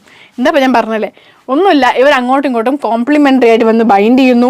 അങ്ങനെ ഒരു പുതിയ റീകോമിനന്റ് DNA ഉണ്ടാവുന്നു. ആൻഡ് ഇവിടെ നടക്കുന്ന പ്രോസസ്സാണ് ലിഗേഷൻ. എൻസൈമിൻ്റെ സഹായം ആരാണ്? Enzyme ligase. ഓക്കെ, ഈ എൻസൈമിൻ്റെ സഹായത്തോടെയാണ് ഇവർ വന്ന് സ്റ്റിക്ക് ചെയ്യുന്നത്. നമുക്ക് പഠിക്കാനുണ്ട്, ലിഗേസ് നമുക്ക് പഠിക്കാനുണ്ട്. എന്തായാലും ഇത്രയും എന്ത് ചെയ്യുക? നിങ്ങൾ മനസ്സിലാക്കി വെക്കാം. ഓക്കെ, അപ്പം റെസ്ട്രിക്ഷൻ എൻസൈംസ് എന്ന ടോപ്പിക്ക് നിങ്ങൾക്ക് മനസ്സിലായല്ലോ. ഈസി അല്ലേ? കോംപ്ലിക്കേഷൻ ഒന്നും ഇല്ലല്ലോ, സിമ്പിൾ അല്ലേ? ഓക്കെ, ഇത് നിങ്ങൾ NCERT-യിലൊരു ഫിഗറാണ്. ഞാൻ എന്തുകൊണ്ടാണ് ഇത് വീണ്ടും ഫിഗേഴ്സ് വെച്ചിട്ട് കയറ്റുന്നത്? നിങ്ങൾക്ക് തലയിൽ കയറണം. തലയിൽ കയറിയിട്ടില്ല നിങ്ങളിത് മറന്നു പോകും. ഓക്കെ, ഇത് സിമ്പിളായിട്ടുള്ള സംഭവമൊന്നുമില്ല. നിങ്ങൾക്ക് കുറച്ച് ഒരു ഡീറ്റെയിൽഡ് ആയിട്ടുള്ള ഒരു സംഭവമാണ്, ഞാൻ പറഞ്ഞുതരാം. ഇതൊരു ഫോറിൻ DNA ആണ്. ഓക്കെ, ഈ ഫോറിൻ DNA നമ്മൾ റെസ്ട്രിക്ഷൻ എൻസൈം ഉപയോഗിച്ച് കട്ട് ചെയ്തു. ഈ ഫോറിൻ DNA കട്ട് ചെയ്തു, ഇവിടെയും കട്ട് ചെയ്തു. ശ്രദ്ധിക്കേണ്ട പോയിന്റ്, ഈ പിക്ചർ എന്തിനാണ് കൊടുത്തത്? ഒരു പോയിന്റ് ഉണ്ട്. ഞാൻ പറഞ്ഞു നേരത്തെ ഒരു എക്സാമ്പിൾ ഞാൻ പറഞ്ഞിട്ടുണ്ടായിരുന്നു, ആൻറ്റിബയോട്ടിക് റെസിസ്റ്റൻസ് അല്ലേ? 1972 നമ്മളെ 2 പേര് ഞാൻ പറഞ്ഞു ഫസ്റ്റ് ആയിട്ട് എഷറീഷ്യ കോള എന്ന് അല്ലേ, എക്കോ R1 എടുത്തു. ഓക്കെ, അപ്പോൾ ഇവരെന്തായാലും എക്കോ R1 പോലത്തെ ആണ് എടുത്തത്. അപ്പോൾ എന്താണ്? ആൻറ്റിബയോട്ടിക് റെസിസ്റ്റൻസ് ആയിരുന്നു അല്ലേ? എക്കോ R1 ആൻറ്റിബയോട്ടിക് റെസിസ്റ്റൻസ് ആണെന്നല്ല ഞാൻ പറഞ്ഞത്, ആൻറ്റിബയോട്ടിക് റെസിസ്റ്റൻസ് ആയിരുന്നു ഇവരെടുത്ത ജീനിൻ്റെ ഫീച്ചർ എന്ന് പറയുന്നത്. ഓക്കെ, അങ്ങനെ ഒരു ജീൻ എടുത്തു. ആൻഡ് ഈ ജീൻ എടുക്കാൻ വേണ്ടിയിട്ട് ഇവർ ഏതെങ്കിലും ഒരു എൻഡോന്യൂക്ലിയസ് എന്തായാലും ഉപയോഗിച്ചിട്ടുണ്ടാവുമല്ലോ കട്ട് ചെയ്യാൻ വേണ്ടിയിട്ട്. ഇവർ എൻഡോന്യൂക്ലിയസ് ഉപയോഗിച്ചിട്ടുണ്ടെന്ന് വിചാരിച്ചോ? ഈ എൻഡോന്യൂക്ലിയസ് ഉപയോഗിച്ചിട്ടാണ് ഇവർക്ക് ജീൻ കിട്ടിയത്. ഓക്കെ, ഇനി നമുക്ക് വേറൊരു ആളുണ്ടാവുമല്ലോ സ്വാഭാവികമായിട്ടും. നമുക്ക് ഏതാണോ ഹോസ്റ്റ്, ഒരു ഹോസ്റ്റ് ഉണ്ടാവില്ലേ? ഒരു ഹോസ്റ്റ് ഉണ്ടാവും. ഈ ഹോസ്റ്റിലേക്ക് നമ്മൾ ഈ ജീന് കയറ്റണമെങ്കിൽ നമ്മൾ ഈ ഹോസ്റ്റിനെ കട്ട് ചെയ്യണം. കട്ട് ചെയ്യുമ്പോൾ ശ്രദ്ധിക്കേണ്ട കാര്യം, ഏത് എൻഡോന്യൂക്ലിയസ് ആണോ ഇവിടെ കട്ട് ചെയ്യാൻ ഉപയോഗിച്ചത് അതേ എൻഡോന്യൂക്ലിയസ് കൊണ്ട് മാത്രം ഇവിടെ കട്ട് ചെയ്യുക. അങ്ങനെ 2 ഭാഗത്തും ഒരേ എൻഡോന്യൂക്ലിയസ് കട്ട് ചെയ്താൽ മാത്രമേ ഇങ്ങനെ കോംപ്ലിമെൻ്ററി ആയിട്ട്, നേരത്തെ നിങ്ങൾ കണ്ട പോലെ കോംപ്ലിമെൻ്ററി ആയിട്ടുള്ള സ്റ്റിക്കി എൻഡുകൾ കിട്ടുള്ളൂ. നിങ്ങൾ ഇവിടെ ഏതോ എൻഡോന്യൂക്ലിയസ്, ഇവിടെ വേറെ ഏതോ എൻഡോന്യൂക്ലിയസ് ഉപയോഗിച്ചാൽ 2 വേറെ എന്താ കിട്ടുക? വേറെ സ്റ്റിക്കി എൻഡുകളാണ് കിട്ടുക. സ്റ്റിക്കി എൻഡ് പറയില്ല, അപ്പം വേറെ സീക്വൻസസ് ആണ് കിട്ടുക. അപ്പം നിങ്ങൾക്ക് എന്താവില്ല? നിങ്ങൾക്ക് അത് വന്നിട്ട് സ്റ്റിക്ക് ആവില്ല. അപ്പം അങ്ങനെ സ്റ്റിക്ക് ആവണമെന്നുണ്ടെങ്കിൽ ഒരേ സെയിം എന്ത് യൂസ് ചെയ്യണം? എൻഡോന്യൂക്ലിയസ് യൂസ് ചെയ്യണം. ഇവിടെ നിങ്ങളുടെ തലയിൽ കയറ്റേണ്ട പോയിന്റും അത് തന്നെയാണ്. എന്ത്? Same endonuclease. Same endonuclease. Same endonuclease use ചെയ്താലേ നിങ്ങൾക്ക് ഇങ്ങനെ കിട്ടുള്ളൂ. അപ്പോൾ ഇവിടെ ഒരു ഫോറിൻ DNA ഉണ്ട്, ഇത് നമ്മൾ കട്ട് ചെയ്തു. ഇതിനെ കട്ട് ചെയ്ത് അതേ എൻസൈം ഉപയോഗിച്ച് അതേ എൻഡോന്യൂക്ലിയസ് ഉപയോഗിച്ച് നമ്മളിവിടെ കട്ട് ചെയ്തു. ആൻഡ് ലിഗേസസിന് സഹായത്തോടുകൂടി നമ്മളിവിടെ ജോയിൻ ചെയ്തു. നമുക്ക് as A result recombinant DNA കിട്ടി. ഇങ്ങനെ കിട്ടിയ റീകോമ്പിനന്റ് DNA നമ്മൾ എന്ത് ചെയ്യും? ഈ പറഞ്ഞ ഈക്കോളയിലാണുള്ളത് ഉള്ളത്. അങ്ങനെ ഇതെന്ത് ചെയ്യും? ഇതിനെ പിന്നെ ഇതെന്ത് ചെയ്യും? ഇത് പിന്നെ ഡിവൈഡ് ചെയ്യും സ്വാഭാവികമായിട്ടും. നമ്മൾ ഹോസ്റ്റലിലേക്ക് കൊടുത്തു ഇതെന്ത് ചെയ്യും? ഡിവൈഡ് ചെയ്യും. അതാണ് ട്രാൻസ്ഫർമേഷൻ എന്ന് പറഞ്ഞാൽ അത്രയേ ഉള്ളൂ. ഒന്നുമില്ല. നമ്മൾ ഈ പുതിയ റീകോമ്പിനന്റ് DNA ഇല്ലേ, അതിന് ഹോസ്റ്റലിലേക്ക് കൊടുക്കണ്ടേ, ഹോസ്റ്റലിലേക്ക് ഇൻട്രൊഡ്യൂസ് ചെയ്യണ്ടേ, അതാണ് ട്രാൻസ്ഫർമേഷൻ. നിങ്ങൾക്ക് പഠിക്കാനാണ്, ഞാൻ പറഞ്ഞു തരാം. അപ്പോൾ അങ്ങനെ ഇൻട്രൊഡ്യൂസ് ചെയ്ത് കഴിഞ്ഞാൽ പിന്നെ എന്ത് ചെയ്യും? ഡിവൈഡ് ചെയ്ത് പ്രൊജനി ഉണ്ടാക്കും. പ്രൊജനിയിലും ഈ പറഞ്ഞ ജീനുകൾ ഉണ്ടാവും. ഈ പറഞ്ഞ റീകോമ്പിനന്റ് DNA തന്നെയായിരിക്കും ഉണ്ടാവുക. കത്തിയോ? ഇതാണ് റെസ്ട്രിക്ഷൻ എൻസൈം എന്ന് പറയുന്ന നിങ്ങളുടെ കോൺസെപ്റ്റ്, നിങ്ങളുടെ ആദ്യത്തെ കോൺസെപ്റ്റ്. ഓക്കെ, ഇനി നമുക്ക് എന്ത് ചെയ്യണം? നമ്മളിങ്ങനെ കിട്ടിക്കഴിഞ്ഞിട്ടുണ്ടെങ്കിൽ, അല്ലെങ്കിൽ നമുക്ക് എന്തെങ്കിലും DNA ഫ്രാഗ്മെൻറ്റ്സ്, അതായത് നമ്മൾ സിംപിളി പറയുകയാണെങ്കിൽ ഒരു DNA ഉണ്ട്, ഇതിപ്പോൾ ഒരു DNA, ഈ DNA ഞാൻ കട്ട് ചെയ്യണമെന്ന് വിചാരിച്ചോ. കട്ട് ചെയ്തു, ഇവിടെ ഇങ്ങനെ കട്ട് ചെയ്തു, എൻഡോന്യൂക്ലിയസ് ഉപയോഗിച്ച് കട്ട് ചെയ്തു. എനിക്ക് ഈ ഫ്രാഗ്മെൻറ്റ് മാത്രം മതി. മനസ്സിലായോ? അതായത് ഈ ഫ്രാഗ്മെൻറ്റ് മാത്രം എനിക്ക് മതി. പക്ഷേ എനിക്ക് എത്ര ഫ്രാഗ്മെൻറ്റ്സ് കിട്ടും? എനിക്ക് 3 ഫ്രാഗ്മെൻറ്റ്സ് കിട്ടുമല്ലേ? ഒരു ഫ്രാഗ്മെൻറ്റ് ഇത്, അല്ല ഒരു കഷ്ണം അത്, ഒരു കഷ്ണം എനിക്ക് വേണ്ട പീസ്, പിന്നെ എനിക്ക് വേണ്ടാത്ത മറ്റൊരു പീസും കൂടെ കിട്ടും. ഇങ്ങനെ 3 പീസ് എനിക്ക് കിട്ടൂലേ? ഇത് എനിക്ക് വേണ്ട പീസ് ഏതാ? നടുവിലുള്ള ഈ പീസല്ലേ? ഈ പീസിനെ മാത്രം എനിക്ക് സെപ്പറേറ്റ് ചെയ്ത് എടുക്കണ്ടേ? കട്ട് ചെയ്താൽ മറ്റേതങ്ങ് പറന്നു പോവോ? ഇല്ല, മറ്റേത് അവിടെ തന്നെ കിടക്കും. അപ്പോൾ എനിക്ക് ഇതിനെ മാത്രം സെപ്പറേറ്റ് ചെയ്ത് എടുക്കണ്ടേ? നമുക്ക് ഐസൊലേറ്റ്, നമ്മളെ ലക്ഷ്യം എന്താ? ജീനുകൾ ഐസൊലേറ്റ് ചെയ്യുക എന്നുള്ളതാണ്. അപ്പോൾ ഇവർ ഐസൊലേറ്റ് ചെയ്യണമെങ്കിൽ എന്ത് ചെയ്യണം? ഇവരെ സെപ്പറേറ്റ് ചെയ്യണ്ടേ ബാക്കി ജീനുകളിൽ നിന്ന്? അതെങ്ങനെ ചെയ്യും? ഒരു സെപ്പറേഷൻ ടെക്നിക്ക് നിങ്ങൾക്ക് പഠിക്കാനുണ്ട്. ഓക്കെ, അതാണ് നിങ്ങൾക്ക് എഴുതുന്ന അടുത്ത section, separation and isolation of DNA fragments. അങ്ങനെ കഷ്ണങ്ങളെ സെപ്പറേറ്റ് ചെയ്തിട്ട് എങ്ങനെ ഐസൊലേറ്റ് ചെയ്യാം എന്നുള്ളതാണ് നിങ്ങളുടെ അടുത്ത സെക്ഷൻ. ആൻഡ് അതിൽ വരുന്ന നിങ്ങളുടെ ടേം, നിങ്ങൾക്ക് പഠിക്കാനുള്ള ആ ഒരു ടെക്നിക്കിൻ്റെ പേരാണ് ജെൽ ഇലക്ട്രോഫോറസിസ്. എന്താ പേര്? Gel electrophoresis. അപ്പോൾ നമുക്ക് നോക്കിയാലോ ജെൽ ഇലക്ട്രോഫോറസിസ് എന്താണെന്ന്. വളരെ സിമ്പിൾ ആയിട്ടുള്ള കോൺസെപ്റ്റ് ആട്ടോ, ഞാൻ വേഗം പറയൂ, നിങ്ങൾക്ക് വേഗം മനസ്സിലാവുകയും ചെയ്യും. അത്ര സിമ്പിൾ ആയിട്ടുള്ള കോൺസെപ്റ്റാണ്. അപ്പോൾ എന്താ സംഭവം? ഞാൻ ഈ പറഞ്ഞ പോലെ നമ്മൾ റെസ്ട്രിക്ഷൻ എൻസൈം ഒക്കെ വെച്ചിട്ട് DNA കട്ട് ചെയ്തിട്ടുണ്ടെങ്കിൽ നമുക്ക് ആസ് എ റിസൾട്ട് നമുക്ക് എന്താ കിട്ടുക? നമുക്ക് ഫ്രാഗ്മെന്റ്സ് കിട്ടും, DNA ഫ്രാഗ്മെന്റ്സ് കിട്ടും. അപ്പോൾ ഇവരെ സെപ്പറേറ്റ് ചെയ്യണം. ആൻഡ് ഈ ഫ്രാഗ്മെന്റ്സിനൊരു പ്രത്യേകത ഉണ്ട്. എന്താ പ്രത്യേകത? DNA ഫ്രാഗ്മെന്റ്സ് ഇല്ലേ, നിങ്ങൾക്ക് ഇങ്ങനെ ഫ്രാഗ്മെന്റ്സ് ആയിട്ട് കിട്ടുന്ന DNA, ആ ഫ്രാഗ്മെന്റ്സ് എന്താണ്? നെഗറ്റീവ്ലി ചാർജ്ഡ് ആണ്. ഈ ഒറ്റ കോൺസെപ്റ്റ് കിട്ടി നിങ്ങൾക്ക് ഈ ടോപ്പിക്ക് മൊത്തം കിട്ടി, ഇല്ലെങ്കിൽ ഇത് കിട്ടത്തേ ഇല്ല. ഓക്കെ, അപ്പോൾ ശ്രദ്ധിച്ച് കേൾക്കുക, കൺഫ്യൂഷൻ വരാൻ ചാൻസ് ഉണ്ട്. ശ്രദ്ധിച്ച് കേട്ടാൽ മതി, എപ്പം മനസ്സിലാവും. ഇതാണ് DNA ഫ്രാഗ്മെന്റ്. ഇത് ഏതാടോ? ചാർജ് ഏതാ? Negative charge. ഓക്കെ, കുറച്ച് കെമിസ്ട്രി പറഞ്ഞോട്ടെ ഞാൻ. Will you allow me to say? കുറച്ച് കെമിസ്ട്രി, ഇത്തിരി കെമിസ്ട്രി. ഓക്കെ, നമ്മൾ ആനയോൺ അല്ലെങ്കിൽ negatively charged ion, negatively charged ion, അതെങ്ങോട്ടാണ് പോവുക? അത് പോവുക ആനോഡിലേക്കാണ്. ആനോഡ് എന്ന് പറഞ്ഞാൽ സിംപ്ലി ഒരു ഇലക്ട്രോഡ്. അപ്പം ആനയോൺ പോകുന്നത്, ആനയോൺ ഒരു സ്പെല്ലിംഗ് മിസ്റ്റേക്ക് ഉണ്ട് കേട്ടോ, ഈ ഇല്ല. എന്നാൽ ആനയോൺ പോകുന്നത് എങ്ങോട്ടാ? ആനോഡിലേക്കാണ്. പോട്ടെ, നെഗറ്റീവ്ലി ചാർജ്ഡ് അയോൺ പോകുന്നത് എങ്ങോട്ടാ? ആനോഡിലേക്കാണ്. കാരണം ആനോഡ് എന്താണ്? ആനോഡ് പോസിറ്റീവ്ലി ചാർജ്ഡ് ആണ്. അതേപോലെ കാറ്റയോൺ പോകുന്നത് എങ്ങോട്ടാ? കാറ്റയോൺ പോവുക? കാറ്റയോൺ പോകുന്നത് കാത്തോഡിലേക്കാണ്. അപ്പോൾ കാറ്റയോൺ ഏതാണ്? പോസിറ്റീവ്ലി ചാർജ്ഡ് ആണ്. കാറ്റയോൺ എന്താണ്? പോസിറ്റീവ്ലി ചാർജ്ഡ് ആണ്. കാത്തോഡ് എന്താണ്? നെഗറ്റീവ്ലി ചാർജ്ഡ് ആണ്. ഞാനിപ്പോൾ എന്താ പറഞ്ഞേ? എനിക്കിപ്പോൾ ഇതൊക്കെ പറയേണ്ട ആവശ്യം എന്താ? എനിക്ക് സത്യമായി ഇത് പറയേണ്ട ആവശ്യമില്ല. മനസ്സിലായോ? എനിക്ക് വേണമെങ്കിൽ ഇത് പറയാണ്ട് നിങ്ങൾക്ക് ചാപ്റ്റർ എക്സ്പ്ലെയിൻ ചെയ്ത് പോവാം. ഓക്കെ, എനിക്ക് ഒറ്റ ടേമിൽ ഇതെല്ലാം പറഞ്ഞു തീർക്കാവുന്നതേ ഉള്ളൂ. പക്ഷെ നിങ്ങൾക്ക് കാര്യം മനസ്സിലായിക്കോട്ടെ എന്ന് വിചാരിച്ചിട്ടാണ് ഞാൻ എന്ത് ചെയ്യുന്നത്, അത് എക്സ്പ്ലെയിൻ ചെയ്തത്. ഇനി നിങ്ങൾക്ക് കാര്യം പറഞ്ഞാൽ കിട്ടും. ഈ DNA എന്താ? നെഗറ്റീവ്ലി ചാർജ്ഡ് അല്ലേ? അപ്പോൾ അത് എങ്ങോട്ട് പോവും? സ്വാഭാവികമായിട്ടും ആനോഡിലേക്ക് പോവും. നമ്മൾ എന്താ ഇവിടെ ചെയ്യുന്നതെന്നറിയോ? നമ്മളൊരു പെട്ടിയെടുക്കും, ഒരു പ്ലേറ്റോ പെട്ടിയോ എന്തോ ആവട്ടെ, ഇതിലൊരു മീഡിയം എടുക്കും. ഇതിൽ കുറച്ച് എന്തൊരു മീഡിയം ഉണ്ടെന്ന് വിചാരിച്ചോട്ടോ, എന്തൊരു മീഡിയമാണ്. ഓക്കെ, എന്തൊരു മീഡിയം ഉണ്ട് ഇതിൻ്റെ അകത്ത്. ഒരു മീഡിയം എടുത്തു. ഇതിനകത്ത് നമുക്ക് കിട്ടിയ DNA ഫ്രാഗ്മെൻറ്റ്സ് ഇല്ലേ, അത് നമ്മൾ അങ്ങോട്ട് ഇടും. നമുക്ക് കിട്ടിയ DNA ഫ്രാഗ്മെൻറ്റ്സ് നമ്മൾ ഇങ്ങനെയല്ല കേട്ടോ ഇടുക. ഇങ്ങനെ ഇട്ടിട്ടുണ്ടെങ്കിൽ ശരിയാവില്ല, ഇങ്ങനെ ഇടാൻ പാടില്ല. ഇങ്ങനെയല്ല നമ്മൾ ഇടുക. നമ്മളെങ്ങനെ ഇടുക? ഞാൻ പറഞ്ഞില്ല, ഞാൻ കാണിച്ചു തരാം. നമ്മളിങ്ങനെ ഒരു ലൈനിൽ, ഒരു ലൈനിൽ അറേഞ്ച് ചെയ്തിട്ടാണ് നമ്മൾ ഇടുക. അതായത് ഇങ്ങനെ ഒരു ലൈനിൽ അറേഞ്ച് ചെയ്തിട്ട് നമ്മൾ എന്ത് ചെയ്തു? ഈ പറഞ്ഞ DNA ഫ്രാഗ്മെൻറ്റ്സിന് ഇട്ടു. ക്ലിയർ ആയോ? ഈ റെഡ് കളറാണ് DNA ഫ്രാഗ്മെൻറ്റ്സ്. ഓക്കെ, നമ്മൾ വേറൊരു കാര്യം കൂടി ചെയ്യും. എന്ത് നമ്മൾ ചെയ്യുക? നമ്മൾ ഇലക്ട്രോഡുകൾ വെക്കും രണ്ട് ഭാഗത്തും. അതായത് കറണ്ട് ഇതിലൂടെ കടത്തി വിടാൻ പറ്റുന്ന സംഭവങ്ങളാണ് ഇലക്ട്രോഡ് എന്ന് പറയുന്നത്. ബേസിക്കലി സിംപ്ലി പറയുകയാണെങ്കിൽ ഓക്കെ, ഇലക്ട്രിക് ചാർജ് കടത്തി വിടാൻ പറ്റുന്ന ആൾക്കാരാണ് ഇലക്ട്രോഡുകൾ. അപ്പോൾ നെഗറ്റീവും ഉണ്ട് പോസിറ്റീവും ഉണ്ട്. അതായത് ആനോഡും ഉണ്ട് കാത്തോഡും ഉണ്ട്. കത്തിയോ? ആനോഡും ഉണ്ട് കാത്തോഡും ഉണ്ട്. ഓക്കെ, ഇവന്മാരെന്താ നെഗറ്റീവ്ലി ചാർജ്ഡാ. അവന്മാർ എങ്ങോട്ടാ പോവുക? പോസിറ്റീവ്ലി ചാർജ്ഡ് ആൾക്കാരുടെ അടുത്തേക്കല്ലേ അവന്മാർ പോവുക അല്ലേ? അതെ. അപ്പോൾ ഇതെന്തായിരിക്കും? എടാ ഒന്ന് പോസിറ്റീവ് ആണെങ്കിൽ മറ്റേത് എന്തായിരിക്കടാ? മറ്റേത് നെഗറ്റീവ് ആയിരിക്കത്തില്ലേ? ഇത് നെഗറ്റീവ് ആയിരിക്കും. ഓക്കെ, സിംപ്ലി സേയിങ് ഇത് പ്ലസ് ആണെങ്കിൽ ഇത് മൈനസ് ആണ്. അതാണ് ഇലക്ട്രോഡുകളുടെ ചാർജ്. ഈ DNA ഫ്രാഗ്മെന്റിന്റെ ചാർജ് എന്താ? ഈ ഫ്രാഗ്മെന്റ് കഷ്ണങ്ങളുടെ ചാർജ് എന്താ? നെഗറ്റീവാ. അപ്പോൾ അതെങ്ങോട്ടാ പോവുക? പോസിറ്റീവ്. പോസിറ്റീവ് എന്ന് പറഞ്ഞാൽ ആരാ? ആനോഡ്. ആരാ? ആനോഡ്. അപ്പോൾ ഇതാരായിരിക്കും? കാത്തോഡ്. ഇതാരായിരിക്കും? കാത്തോഡായിരിക്കും. ഓക്കെ, ഈ ഫ്രാഗ്മെന്റുകൾ ഇങ്ങോട്ട് നീങ്ങൂലേ? നീങ്ങും. ഇവിടെ ആരുണ്ട്? അവിടെ ഇവരെന്തിലാണോ കിടക്കുന്നത്? ഇവർ ഒരു മീഡിയത്തിലല്ലേ കിടക്കുന്നത്. അപ്പോൾ സ്വാഭാവികമായിട്ടും ഇപ്പം നമ്മളിങ്ങനെ ആലോചിക്കുക, ഒരു സ്വിമ്മിംഗ് പൂൾ ഉണ്ട്.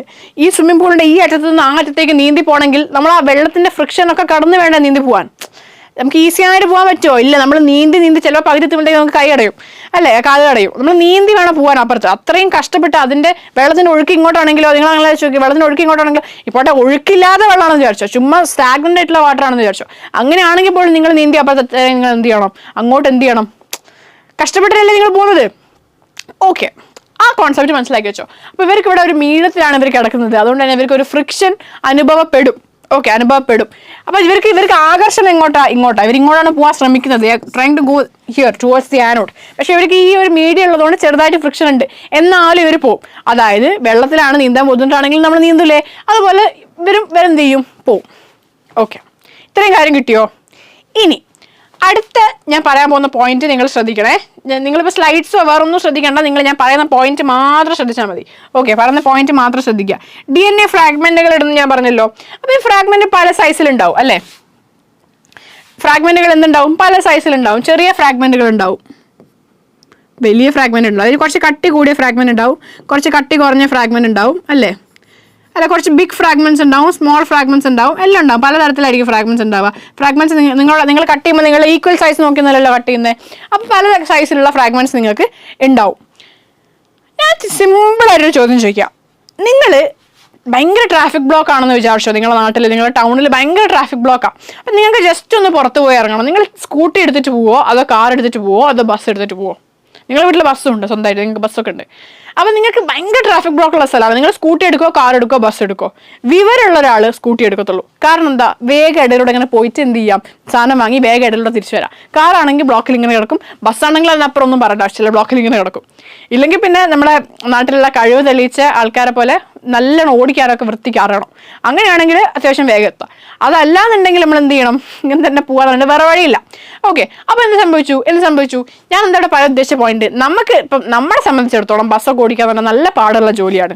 ഓക്കെ, അതൊക്കെ പ്രൊഫഷണൽസിലേ പറ്റുള്ളൂ. ഓക്കെ, അത് അവർക്കേ പറ്റത്തുള്ളൂ. ആ ബസ് ഡ്രൈവേഴ്സിനെ, ബസ്സിൻ്റെ ലൈസൻസേ അവർക്കേ ഉള്ളൂ. ഓക്കെ, അവർക്ക് അത് ഓടിക്കാൻ പറ്റത്തുള്ളൂ. അത് കുറച്ച് പാടുള്ള ജോലിയാണ്. ഓക്കെ, അത് അവർ ചെയ്യുന്നുണ്ട്. അപ്പം we should be thankful enough. Okay, നമ്മൾ പലപ്പോഴും റെക്കഗ്നൈസ് ചെയ്യാതെ പോകുന്ന കുറച്ച് ആൾക്കാരാണ് നമ്മളെന്നും കോളേജിലും സ്കൂളിലൊക്കെ കൊണ്ടെത്തിക്കുന്ന നമ്മളെ ബസ് ഡ്രൈവേഴ്സ് അല്ലെങ്കിൽ നമ്മളെ വാൻ ഡ്രൈവേഴ്സ് എന്നൊക്കെ പറയുന്നത്. നമുക്ക് പറ്റൂല പലപ്പോഴും. നമ്മൾ ഡെയിലി ഒന്ന് ആലോചിച്ച് നോക്കിക്കുക. ഞാൻ പലപ്പോഴും ചിന്തിക്കാറുണ്ട്, ഡെയിലി ഫുൾ ടൈം ബസ്സിൽ ഇരുന്നിട്ട് അങ്ങോട്ടും ഇങ്ങോട്ടും ഓടിക്കുന്നൊന്നും ചിന്തിച്ച് നോക്കിക്കുക. എന്നെ സംബന്ധിച്ചിടത്തോളം എനിക്കത് ഭയങ്കര ഡിഫിക്കൽട്ടായിട്ട്, ഞാൻ അത്ര റെസ്പെക്റ്റിൽ കാണുന്ന ആൾക്കാരെ. കാരണം എന്താണെന്നറിയോ? എന്നെ കൊണ്ട് പേഴ്സണലി അത് പറ്റത്തില്ല. അപ്പം എനിക്ക് ചെയ്യാൻ പറ്റുന്നൊരു കാര്യം വേറൊരാൾ ചെയ്യുമ്പോൾ ഞാൻ എന്നും അതിനെ അഡ്മയർ ചെയ്തിട്ടേ ഉള്ളൂ. അപ്പം നിങ്ങൾ ചെയ്യുക, നിങ്ങളെ കൊണ്ട് പറ്റുമോ എന്ന് നിങ്ങൾ ചിന്തിക്കുക. ഓക്കെ, പലപ്പോഴും നമ്മളെ കൊണ്ട് പറ്റത്തില്ല. അങ്ങനെ ത്രൂ ഔട്ട് നമുക്ക് ചിലവർക്ക് ഒരു ബസ്സിന് ഒരു 15 കിലോമീറ്റർ പോയാൽ തന്നെ വൊമിറ്റിങ്ങും പ്രശ്നങ്ങളൊക്കെ വരുന്ന ആൾക്കാരല്ലേ, കിടന്നുറങ്ങിപ്പോവും. ഇതൊന്നും വരാൻ പാടില്ല. ഈ ട്രാഫിക്കിനിടയിലൂടെ, ഈ റോഡുകളിലൂടെ അവരെന്ത് ചെയ്യണം? ഓടിച്ച് പോകണം എന്നുള്ളതാണ്. ഓക്കെ, നമ്മളെ ടോപ്പിക് അതായിരുന്നില്ല. ടോപ്പിക് എന്തായിരുന്നു? സ്കൂട്ടി ഉണ്ട്, കാറുണ്ട്, സ്കൂട്ടി എടുത്തിട്ടേ പോകുള്ളൂ. കാരണം എന്താ? സ്കൂട്ടി വേഗം പോയി തിരിച്ചു വരാം. സ്കൂട്ടി ചെറിയ വണ്ടിയല്ലേ? ചെറിയ വണ്ടിയാണെങ്കിൽ വേഗം പോയിക്കൂടെ? അതേപോലെ ഇവിടെ ചെറിയ എന്താ പറയുക ഫ്രാഗ്മെന്റ്സ് വേഗം പാസ് ചെയ്യും. ഇവർ ചെറിയ ഫ്രാഗ്മെന്റ്സ് അല്ലേ, ഇവർക്ക് വേഗം നീങ്ങിക്കൂടെ? വലിയ ഫ്രാഗ്മെന്റ്സ് ആകുമ്പോൾ നീങ്ങാൻ കുറച്ച് ബുദ്ധിമുട്ടല്ലേ, കാരണം മീഡിയം ഉണ്ട്, ട്രാഫിക് ബ്ലോക്കാ. വലിയ ഫ്രാഗ്മെന്റ്സ് നീങ്ങാൻ ബുദ്ധിമുട്ടാ, ചെറിയ ഫ്രാഗ്മെന്റ്സ് വേഗം നീങ്ങൂലേ? നീങ്ങും. അപ്പൊ ഇങ്ങനെ ഈ ഒരു സംഭവം നമ്മൾ ചാലുവാക്കിയാൽ, അത് ഈ ഒരു സംഭവം നമ്മൾ ഫംഗ്ഷനിങ് ആക്കി നമ്മൾ ഇലക്ട്രിക് ചാർജ് കൊടുത്തു കഴിഞ്ഞാൽ ഇവർ നീങ്ങി തുടങ്ങും. ഇവരെന്ത് ചെയ്യും? നീങ്ങി തുടങ്ങും. ഇവർ നീങ്ങി തുടങ്ങിയാൽ എങ്ങനെയാണ് സംഭവിക്കുക? ഇവർ നീങ്ങി തുടങ്ങിയാൽ എന്താ സംഭവിക്കുക? അതാണ് നമ്മൾ അടുത്ത ക്വസ്റ്റ്യൻ. ഇവർ നീങ്ങി തുടങ്ങിയാൽ ഇത് എങ്ങനെയാണ് DNA ഫ്രാഗ്മെന്റ്സ് സെപ്പറേറ്റ് ആവുക? ഞാൻ ഓൾറെഡി പറഞ്ഞു കഴിഞ്ഞു. എന്ത്? വലിയ ഫ്രാഗ്മെന്റ്സ് മൂവ് ചെയ്യുമെന്ന് പറഞ്ഞു കഴിഞ്ഞു. ചെറിയ ഫ്രാഗ്മെന്റ്സ് സ്പീഡിൽ മൂവ് ചെയ്യും, വലിയ ഫ്രാഗ്മെന്റ്സ് പതുക്കെ മൂവ് ചെയ്യുള്ളൂ. അതാണ് ഞാൻ വരയ്ക്കാൻ പോകുന്നത്. ശ്രദ്ധിച്ചേ.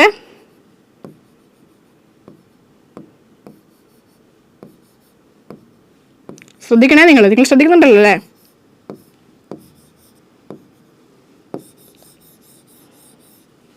എന്താ ഇവിടെ അപ്പം ഞാൻ വരച്ചെഴുതുന്ന നിങ്ങൾക്ക് കിട്ടിയ പോയിന്റ് നിങ്ങൾ പറ.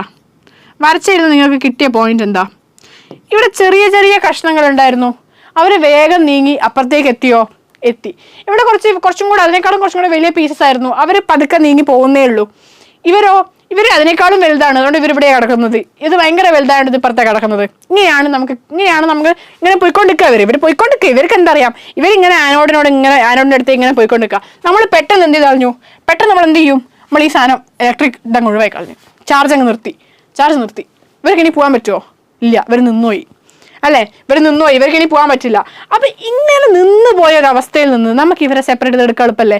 ഇവർ ഒരു ലൈനായിട്ട് ഒരു സ്ഥലത്ത് നിന്നിനെങ്കിൽ നമുക്ക് സെപ്പറേറ്റ് ചെയ്യാൻ എളുപ്പമാവോ?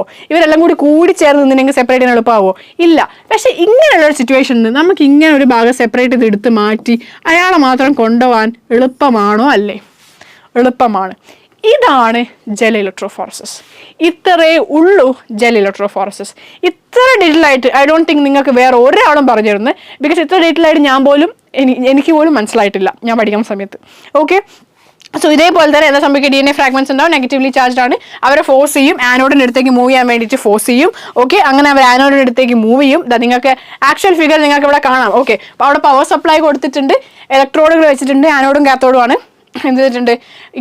ഇവിടെ ഇങ്ങനെ വെൽസ് ഉണ്ടാവും, അതായത് ചെറിയ കുഴികൾ പോലെ ഉണ്ടാവും. ഈ കുഴികളിലാണ് നമ്മൾ എന്ത് ചെയ്യുക? DNA ഇടുക. വെല്ലുകൾ എന്നാണ് പറയുക. ഓക്കെ, വെൽസ്,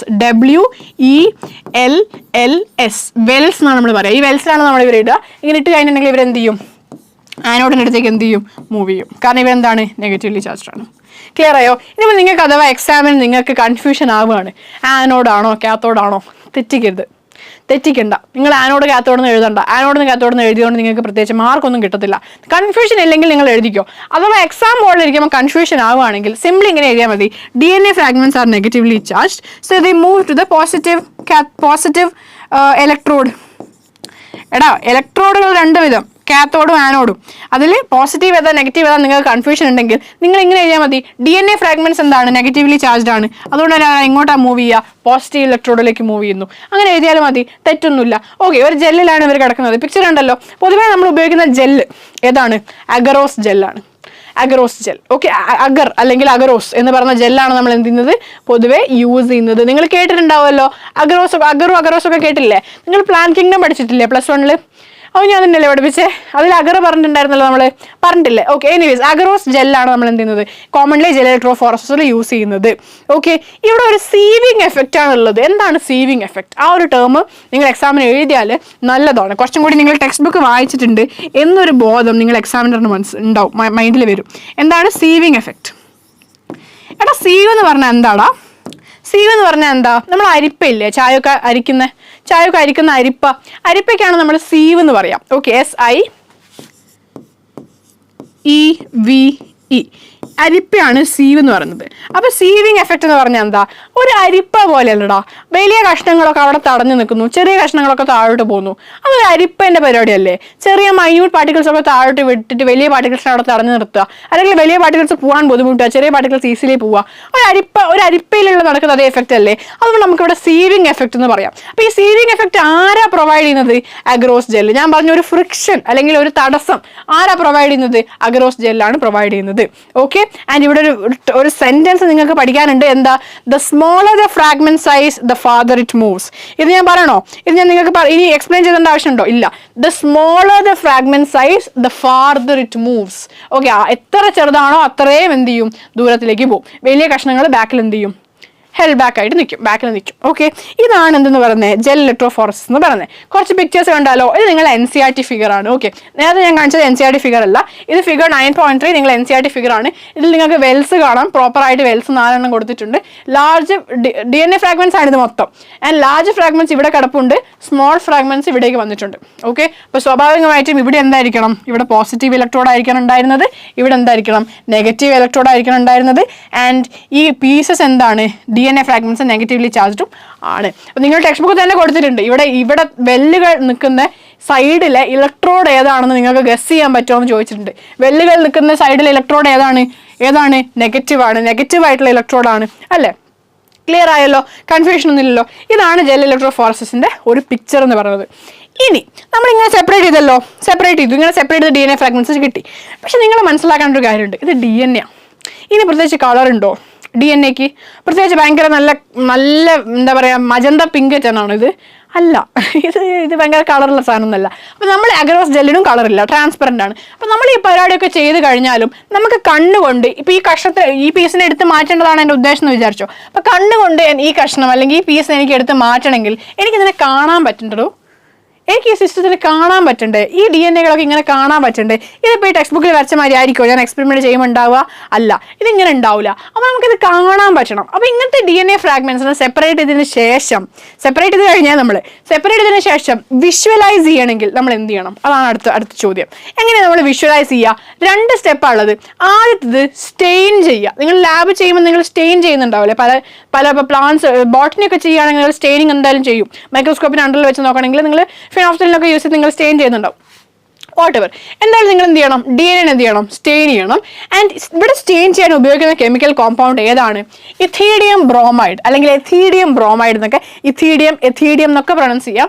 എഥീഡിയം ബ്രോമൈഡ് ആണ് ഇവിടെ നിങ്ങൾ സ്റ്റെയിൻ ചെയ്യാൻ ഉപയോഗിക്കുന്ന കോമ്പൗണ്ട് എന്ന് പറയുന്നത്. സ്റ്റെയിനിൻ്റെ പേരാണ് എഥീഡിയം ബ്രോമൈഡ്. അപ്പോൾ ഇതാണ് വിഷ്വലൈസേഷനിലുള്ള ഫസ്റ്റ് സ്റ്റെപ്പ്. DNA ഫ്രാഗ്മെന്റ്സിനെ എഥീഡിയം ബ്രോമൈഡ് ഉപയോഗിച്ച് എന്ത് ചെയ്യുക? സ്റ്റെയിൻ ചെയ്യുക. രണ്ടാമത്തെ സ്റ്റെപ്പ് എന്താ? Exposure to UV radiation. UV radiation അറിയാലോ, ഈ പറഞ്ഞ നമ്മൾ പ്ലേറ്റിൽ സെപ്പറേറ്റ് ചെയ്ത് വെച്ചിട്ടുള്ള സാധനം ഉണ്ടല്ലോ, ഇതിനെ UV ലൈറ്റിൻ്റെ അണ്ടറിൽ കൊണ്ട് വെക്കാം. അങ്ങനെ UV ലൈറ്റിൻ്റെ അണ്ടറിൽ കൊണ്ട് വെച്ചാലേ നമുക്ക് ഈസിലി ഇത് കാണാൻ പറ്റുള്ളൂ. ഓക്കെ, കാരണം ഈ പ്യോർ DNA ഫ്രാഗ്മെന്റ്സിനെ നമ്മൾ ഈ പറഞ്ഞ എഥീഡിയം ബ്രോമൈഡ് ഇട്ടാൽ പോലും നമുക്ക് കാണാൻ ബുദ്ധിമുട്ടാണ്. എഥീഡിയം ബ്രോമൈഡ് നമ്മൾ ഇട്ടു എന്ന് വെച്ചാൽ നമുക്കത് വിസിബിൾ ലൈറ്റിൽ, നോർമൽ ലൈറ്റിൽ നമുക്കത് കാണാൻ ബുദ്ധിമുട്ടാണ്. UV ലൈറ്റിൽ കൊണ്ട് വെച്ചാലേ നമുക്ക് എന്ത് ചെയ്യാൻ പറ്റുള്ളൂ? കാണാൻ പറ്റുള്ളൂ. ഓക്കെ, വിത്തൗട്ട് സ്റ്റെയിനിങ്ങും ഇല്ലാതെ വിസിബിൾ ലൈറ്റിൽ കാണൽ പോസിബിൾ അല്ല. അപ്പോൾ നമ്മൾ എന്തിടും? എഥീഡിയം ബ്രോമൈഡ് ഇടും, അതിനുശേഷം UV ലൈറ്റിൽ കൊണ്ട് വെക്കുകയും ചെയ്യും. അപ്പോൾ നമുക്ക് എന്ത് ചെയ്യാം? വ്യക്തമായിട്ട് ഏത് കളറില? ബ്രൈറ്റ് ഓറഞ്ച് കളേർഡ് ബാൻഡ്സ് നമുക്ക് എന്ത് ചെയ്യാം? കാണാം. ഏതാ കളറ്? Bright orange. ഫിഗർ കാണിച്ചു തരാം. കണ്ടോ, ഇതാണ് എഥീഡിയം ബ്രോമൈഡ് കേട്ടോ. ഇത് എഥീഡിയം ബ്രോമൈഡ് ആണ്. നിങ്ങൾക്ക് മറന്നുകൊണ്ടിരിക്കാൻ വേണ്ടി ഞാൻ അത്രയും പിക്ചർ വരെ കാണിച്ചത് എഥീഡിയം ബ്രോമൈഡ് സൊല്യൂഷൻ ആണ്. ഇത് നമ്മൾ ഒഴിക്കും. ഇത് നമ്മൾ ഒഴിച്ചതിന് ശേഷം നമ്മൾ എന്ത് ചെയ്യും? UV റേഷൻ അണ്ടറിൽ കൊണ്ടുപോയി വെക്കും. അപ്പം യു ഗെറ്റ് ദിസ് ഫ്രാഗ്മെന്റ്സ്. വ്യക്തമായി കാണുന്നില്ലേ? നിങ്ങൾ വ്യക്തമായി കാണുന്നില്ലേ? ഇത് ഒറിജിനൽ ഇമേജ് ആട്ടോ. ബ്രൈറ്റ് ഓറഞ്ച് കളേർഡ് ഫ്രാഗ്മെന്റ്സ് നിങ്ങൾ കാണുന്നില്ലേ? കാണുന്നുണ്ട്. അപ്പോൾ ഇതാണ് എന്തെന്ന് പറയുന്നത് ജെൽ ഇലക്ട്രോഫോറസിസിലെ വിഷ്വലൈസേഷൻ എന്ന് പറയുന്നത്. ഓക്കെ, ക്ലിയർ ആയോ? ഇനി ഇങ്ങനെ ഫ്രാഗ്മെന്റ്സ് നിങ്ങൾ കണ്ടു. ഞാൻ നേരത്തെ പിക്ചറിൽ ഞാൻ വരച്ചിട്ടുണ്ടായിരുന്നില്ലേ? ഫ്രാഗ്മെന്റ്സ് എന്ത് ചെയ്യണം? ഇങ്ങനെ എടുത്തു മാറ്റണം എന്ന് ഞാൻ പറഞ്ഞിട്ടുണ്ടായിരുന്നില്ലേ? അപ്പം അങ്ങനെ നമുക്ക് എടുത്തു മാറ്റണ്ടേ? അതാണ് അടുത്ത സ്റ്റെപ്പ്. എന്ത്? The separate bands are cut out from the agarose gel. അതായത് ഈ അഗറോസ് ജെല്ലിൽ ഇങ്ങനെ കിടക്കുകയാണെങ്കിൽ നമ്മൾ എന്ത് ചെയ്യണു? ഇതിനെങ്ങനെ മുറിച്ച് ഈ ഒരു ഭാഗം മാത്രം നമ്മൾ എടുത്തിട്ട് ഇങ്ങോട്ട് മാറ്റുന്നു. ഓക്കെ, ഇവിടെ കുറേ ഫ്രാഗ്മെന്റ്സ് ഉണ്ടാവും. നമുക്ക് ഈ ഫ്രാഗ്മെന്റ്സ് ഒന്നും വേണ്ട. ഓക്കെ, നമുക്ക് എന്താ വേണ്ടത്? This figure is technical. Okay, നമുക്ക് എന്താ വേണ്ടത്? ഈ ഒരൊറ്റ ഇത് മാത്രമാണ് വേണ്ടത് അല്ലേ? അപ്പോൾ ഈ ഒരൊറ്റ ഇത് മാത്രമേ വേണ്ട. അപ്പോൾ നമ്മൾ ഇതിനകത്ത് കട്ട് ഔട്ട് ചെയ്ത് എടുക്കും. ഈ ഫിഗർ ടെക്നിക്കലി റോങ് ആണ്. എന്തുകൊണ്ടാണ് ടെക്നിക്കലി റോങ് ആയത്? ഇവിടെ കണ്ടോ, ഈ സ്ട്രാൻഡ് കണ്ടോ, അത് ഇതിനേക്കാളും ചെറുതല്ലേ? അപ്പോൾ ഇങ്ങനെ വരുമോ? വരത്തില്ല. അതാണ് ഞാൻ നേരത്തെ പറയാൻ ശ്രമിച്ചത് this figure is technically wrong എന്ന്. പക്ഷേ എനിവേസ് നിങ്ങൾ അത് നിങ്ങൾ കൺസിഡർ ചെയ്യേണ്ടത്. നിങ്ങൾ മനസ്സിലാക്കേണ്ട കാര്യത്തിലേ ഉള്ളൂ. നമ്മൾ അഗറോസ് ജെല്ലിൽ നിന്ന് എന്ത് ചെയ്യുന്നു? നമ്മൾ ഒരു ഭാഗം മാത്രം എന്ത് ചെയ്യും? നമുക്ക് വേണ്ടത് കട്ട് ഔട്ട് ചെയ്ത് എടുക്കുന്നു എന്നുള്ളതാണ്. ആൻഡ് ഇങ്ങനെ കട്ട് ഔട്ട് ചെയ്ത് എടുക്കുന്ന പ്രോസസ്സിനെയാണ് എല്യൂഷൻ എന്ന് പറയുന്നത്. എന്താ പറയുന്നത്? എല്യൂഷൻ. ഈ സ്റ്റെപ്പിനെ വിളിക്കുന്ന പ്രോസസ്സ് എന്താണ്? അല്ലെങ്കിൽ ഈ പ്രോസസ്സിനെ വിളിക്കുന്ന പേരെന്താണ്? എല്യൂഷൻ. പേരെന്താ?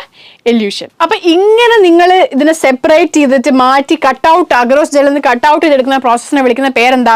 വിളിക്കുന്ന പേരാണ് എല്യൂഷൻ. എന്താ പേര്? എല്യൂഷൻ. ക്ലിയർ ആയോ? അതാണ് എല്യൂഷൻ. ഇതാണ് അവസാനത്തെ പ്രോസസ്സ്. ഓക്കെ, അങ്ങനെ നമുക്ക് കിട്ടുന്ന DNA ഫ്രാഗ്മെന്റ്സ്, വേറെ ഒരു ഫ്രാഗ്മെന്റ്സ് ഉണ്ടാവില്ല, നമുക്ക് വേണ്ട ഫ്രാഗ്മെന്റ്സ് മാത്രമേ ഉണ്ടാവുള്ളൂ, ഡിസൈഡ് ഫ്രാഗ്മെന്റ്സ് മാത്രമേ ഉണ്ടാവുള്ളൂ. അങ്ങനെ ഡിസൈഡ് ഫ്രാഗ്മെന്റ്സ് ആണ് നമ്മൾ എന്ത് ചെയ്യുന്നത്? റീകോമ്പിനന്റ് DNA ഒക്കെ ഉണ്ടാക്കാൻ വേണ്ടിയിട്ട് എന്ത് ചെയ്യുന്നത്? യൂസ് ചെയ്യുന്നത്. ക്ലിയർ ആയോ? അപ്പോൾ അതാണ് ഇതെന്ന് പറയുന്നത് എല്യൂഷൻ എന്ന് പറയുന്നത്. ഇവിടെ നിങ്ങൾക്ക് എല്യൂഷൻ്റെ ഒരു പിക്ചർ കാണാം. അതായത് ഒരു അഗ്രോസ് ജെല്ലിൽ നിന്ന് ഒരാൾ എന്ത് ചെയ്യാണ്? എന്തോ ഡിവൈസ് യൂസ് ചെയ്തിട്ട് ഒരു പെർട്ടിക്കുലർ പീസ് എന്താണ് അയാൾ എന്ത് ചെയ്യാണ്? എടുത്ത് മാറ്റാണ്. അല്ലെങ്കിൽ എന്താണ് അയാൾ പെർഫോം ചെയ്യുന്ന ഫംഗ്ഷൻ്റെ പേര്? എല്യൂഷൻ. ക്ലിയർ ആയോ? ഇതാണ് ജെൽ ഇലക്ട്രോഫോറസിസ് എന്ന് പറയുന്നത്. ഓക്കെ, ക്ലിയർ അല്ലേ? കോൺസെപ്റ്റ് ഒക്കെ മനസ്സിലായല്ലോ. അപ്പോൾ ഇതാണ് നിങ്ങളുടെ first part, first tool, restriction എൻസൈമും അതിനെ സംബന്ധിച്ചിട്ടുള്ള ജെൽ ഇലക്ട്രോഫോറസിസും പറഞ്ഞു കഴിഞ്ഞു. ഇത്ര ഡീറ്റെയിൽ ആയിട്ട് വേറെ ഒരു ടൂളും പഠിക്കാനില്ല, അത് നിങ്ങൾ ഫസ്റ്റ് മനസ്സിലാക്കുക. നേരത്തെ പറഞ്ഞ ലിഗേസ് അല്ലെങ്കിൽ ബാക്കി ഹോസ്റ്റ് എന്താണെങ്കിലും ഇത്ര ഡീറ്റെയിൽ ആയിട്ട് പഠിക്കാനില്ല. ലിഗേസ് ഒക്കെ ജസ്റ്റ് മെൻഷൻ ചെയ്ത് പോകാനേ ഉള്ളൂ. അപ്പോൾ അതുകൊണ്ട് ഇത്ര ഡീറ്റെയിൽ ആയിട്ട് എല്ലാ ടൂളുകളും ഇനി പഠിക്കണമല്ലോ ഈശ്വരാന്ന് ടെൻഷൻ അടിക്കണ്ട. ഇത്ര ഡീറ്റെയിൽ ആയിട്ട് ഇനി ഒരു ടൂളുകളും പഠിക്കാനില്ല, എല്ലാം വേഗം കഴിയുന്ന ടൂളുകളാണ്. ഇത് നിങ്ങളുടെ ഫസ്റ്റ് ആയിട്ട് നിങ്ങൾ തുടങ്ങിയിട്ടില്ലേ ഉള്ളൂ ബയോടെക്നോളജി, അതുകൊണ്ടാണ് ഞാൻ ഇത്ര ഡീറ്റെയിൽ ആയിട്ട് എടുത്തത്. ഓക്കെ, ഇനി അങ്ങോട്ടുള്ള ക്ലാസ്സുകൾ ഞാൻ എന്ത് ചെയ്യും? കുറച്ചും കൂടെ ഫാസ്റ്റ് ആയിട്ട് പോകും. കാരണം എന്താ? ഓൾറെഡി നിങ്ങൾക്ക് ബേസ് കിട്ടി, സംഭവം എന്താണ് ചെയ്യുന്നത് നിങ്ങൾക്ക് ഒരു ബോധം വന്നു. ഓക്കെ, ഇനി നിങ്ങൾക്ക് ഈസി ആയിട്ട് സംഭവം എന്ത് ചെയ്യും? മനസ്സിലാവും. ഇനി ഭയങ്കര കോംപ്ലിക്കേറ്റഡ് ആയിട്ടുള്ള സാധനങ്ങളൊന്നുമില്ല. കുറച്ചും കൂടെ ടൂൾസ് നമ്മൾ പറയും, എന്നിട്ട് നേരെ എങ്ങനെയാണ് ചെയ്യുന്നതെന്ന് പറയും. ടൂൾസ് പറഞ്ഞാൽ എങ്ങനെയാണ് ചെയ്യുന്നതെന്ന് എനിക്ക് ഒറ്റ സെന്റൻസ് പറയാനേ ആക്ച്വലി ഉള്ളൂ. ടൂൾസ് നിങ്ങളോട് എല്ലാം പറഞ്ഞു കഴിഞ്ഞാൽ ഇത് എങ്ങനെയാണ് ചെയ്യുന്നത് എനിക്ക് ഒറ്റ സെന്റൻസ് പറയാനേ ഉള്ളൂ. പക്ഷേ നിങ്ങൾ NCERT-ൽ അത് ഡീറ്റെയിൽ ആയിട്ട് കൊടുത്തിട്ടുള്ളത് കൊണ്ട് ഞാൻ അത് ഡീറ്റെയിൽ ആയിട്ട് പറയും. ഓക്കെ, പക്ഷേ ബേസിക്കലി അത് ഒറ്റ സെന്റൻസിൽ മനസ്സിലാക്കാൻ പറ്റുന്ന സാധനമേ ഉള്ളൂ. ഓക്കെ, ടൂൾസ് മനസ്സിലായ ഒരാൾക്ക് പ്രോസസ്സ് മനസ്സിലാക്കാൻ ഒറ്റ സെന്റൻസ് മതി. ഇതാണ് ഞാൻ പറയാൻ ഉദ്ദേശിക്കുന്നത്. ഓക്കെ, അപ്പോൾ ഈ ടോപ്പിക്ക് ക്ലിയർ ആയല്ലോ? നിങ്ങൾ ഈ ടോപ്പിക്ക് ക്ലിയർ ആയല്ലോ? അപ്പോൾ അടുത്ത ടോപ്പിക്ക് നമുക്ക് അടുത്ത വീഡിയോനകത്ത് ഡിസ്കസ് ചെയ്യാം. സോ അതുവരെ ആ ടോപ്പിക്കിൽ എന്നെ കാണുന്നവരെ you guys take care, work hard, എല്ലാവരും സേഫ് ആയിട്ടിരിക്കുക. ഓക്കെ, ആൻഡ് ജസ്റ്റ് എനിക്ക് നിങ്ങളുടെ അടുത്ത് ഇന്ന് ഈ വീഡിയോ അവസാനിക്കുമ്പോൾ എനിക്ക് പറയാൻ ഒരൊറ്റ കാര്യമുള്ളൂ. നിങ്ങളെ വീട്ടിൽ നിങ്ങളുടെ അച്ഛൻ, അമ്മ, ഗാർഡിയൻ ഓർ ആരോ ആവട്ടെ, നിങ്ങളുടെ ആൻറ്റി, അമ്മമ്മ, അച്ഛമ്മ ആരോ ആവട്ടെ, നിങ്ങളുടെ ഫ്രണ്ട്സ്, ഓക്കെ, നിങ്ങളുടെ കൂടെ ഉള്ളവർ, നിങ്ങളുടെ ഫ്രണ്ട്സ്, നിങ്ങളുടെ കൂടെ ഉള്ളവർ ആരോ ആവട്ടെ, നിങ്ങൾക്ക് എന്താ പറയുക, നിങ്ങൾക്ക് അവർ ജീവിച്ചിരിക്കുന്ന സമയത്ത് എന്ത് ചെയ്യുക? അവരുടെ അടുത്ത് ഇഷ്ടമുണ്ടെങ്കിൽ അത് പ്രകടിപ്പിക്കുക. ഓക്കെ, ഒരിക്കലും ഒരാളുടെ മരണത്തിന് ശേഷമല്ല നിങ്ങൾ ഇഷ്ടം പ്രകടിപ്പിക്കേണ്ടത്. കാരണം മരണത്തിന് ശേഷം നമ്മൾ എത്ര പൂക്കൾ കൊടുത്തിട്ടുണ്ടാ, എന്ത് ചെയ്തിട്ടുണ്ടാ, അയാൾക്കതറിയാൻ പറ്റുമോ? ഇല്ല. സോ നമ്മൾ എന്ത് ചെയ്യണം? ജീവിച്ചിരിക്കുമ്പം നമ്മളെ ചുറ്റുമുള്ളവരെ സ്നേഹിക്കാൻ പഠിക്കുക. ഓക്കെ, നമുക്ക് പലപ്പോഴും പറ്റത്തില്ല, നമ്മളെ മൂഡ് അനുസരിച്ച് നമ്മളെ എക്സ്പ്രസീവ്നെസ് ഒക്കെ മാറും. നമുക്ക് ചിലപ്പം ദേഷ്യം വരുമായിരിക്കും, ചിലപ്പോൾ പിണക്കം തോന്നുമായിരിക്കും, എല്ലാം ഉണ്ടാവുമായിരിക്കും. പക്ഷേ നിങ്ങൾക്ക് പറ്റുമ്പം at the end of the day, രാത്രി കിടക്കാൻ പോകുന്നതിന് മുന്നേ നിങ്ങളുടെ കൂടെ ഉള്ളവരോട് നിങ്ങൾക്ക് പിണക്കങ്ങളുണ്ടെങ്കിൽ, ഇഷ്യൂസ് ഉണ്ടെങ്കിൽ, വഴക്കുകളുണ്ടെങ്കിൽ സോൾവ് ചെയ്തിട്ട് കിടക്കുക. കാരണം നാളെ രാവിലെ എണീക്കുമ്പം അവർ നിങ്ങളെ കൂടെ ഉണ്ടാവണം എന്ന് ഒരു ഗ്യാരണ്ടിയും ആർക്കുമില്ല. ഓക്കെ, ആർക്കുമില്ല, നമ്മളൊക്കെ മനുഷ്യന്മാരാണ്. സോ എന്ത് ചെയ്യുക? കിടന്നുറങ്ങുന്നതിന് മുൻപേ നിങ്ങൾക്ക് ആരോടെങ്കിലും പിണക്കങ്ങളോ പ്രശ്നങ്ങളോ ഉണ്ടെങ്കിൽ പരമാവധി അത് തീർത്ത് സോൾവ് ചെയ്തിട്ട് എന്ത് ചെയ്യുക? ഉറങ്ങാൻ വേണ്ടിയിട്ട് ശ്രമിക്കുക. ഓക്കെ, സോ അത്രയേ ഉള്ളൂ. എനിക്ക് ജസ്റ്റ് നിങ്ങളോട് പറയണം തോന്നി, അതുകൊണ്ട് പറഞ്ഞു. അത്രയേ ഉള്ളൂ. ഓക്കെ, സോ എന്തായാലും നിങ്ങൾ ഹാർഡായിട്ട് നിങ്ങൾ വർക്ക് ചെയ്യുക, കഷ്ടപ്പെട്ടിരുന്ന് പഠിക്കുക. ഓക്കെ, നിങ്ങൾക്ക് പ്രശ്നങ്ങളൊന്നുമില്ല, മനസ്സിലായ ടോപ്പിക്സ് ഒക്കെ അല്ലേ, ജസ്റ്റ് ഒന്ന് റിവൈസ് ചെയ്യുക. അടുത്ത ക്ലാസ്സിൽ വരുമ്പം ഇതിനേക്കാൾ ഇൻട്രസ്റ്റിംഗ് ആയിട്ടുള്ള ടോപ്പിക്സ് ആയിട്ട് I will be back. Till then bye.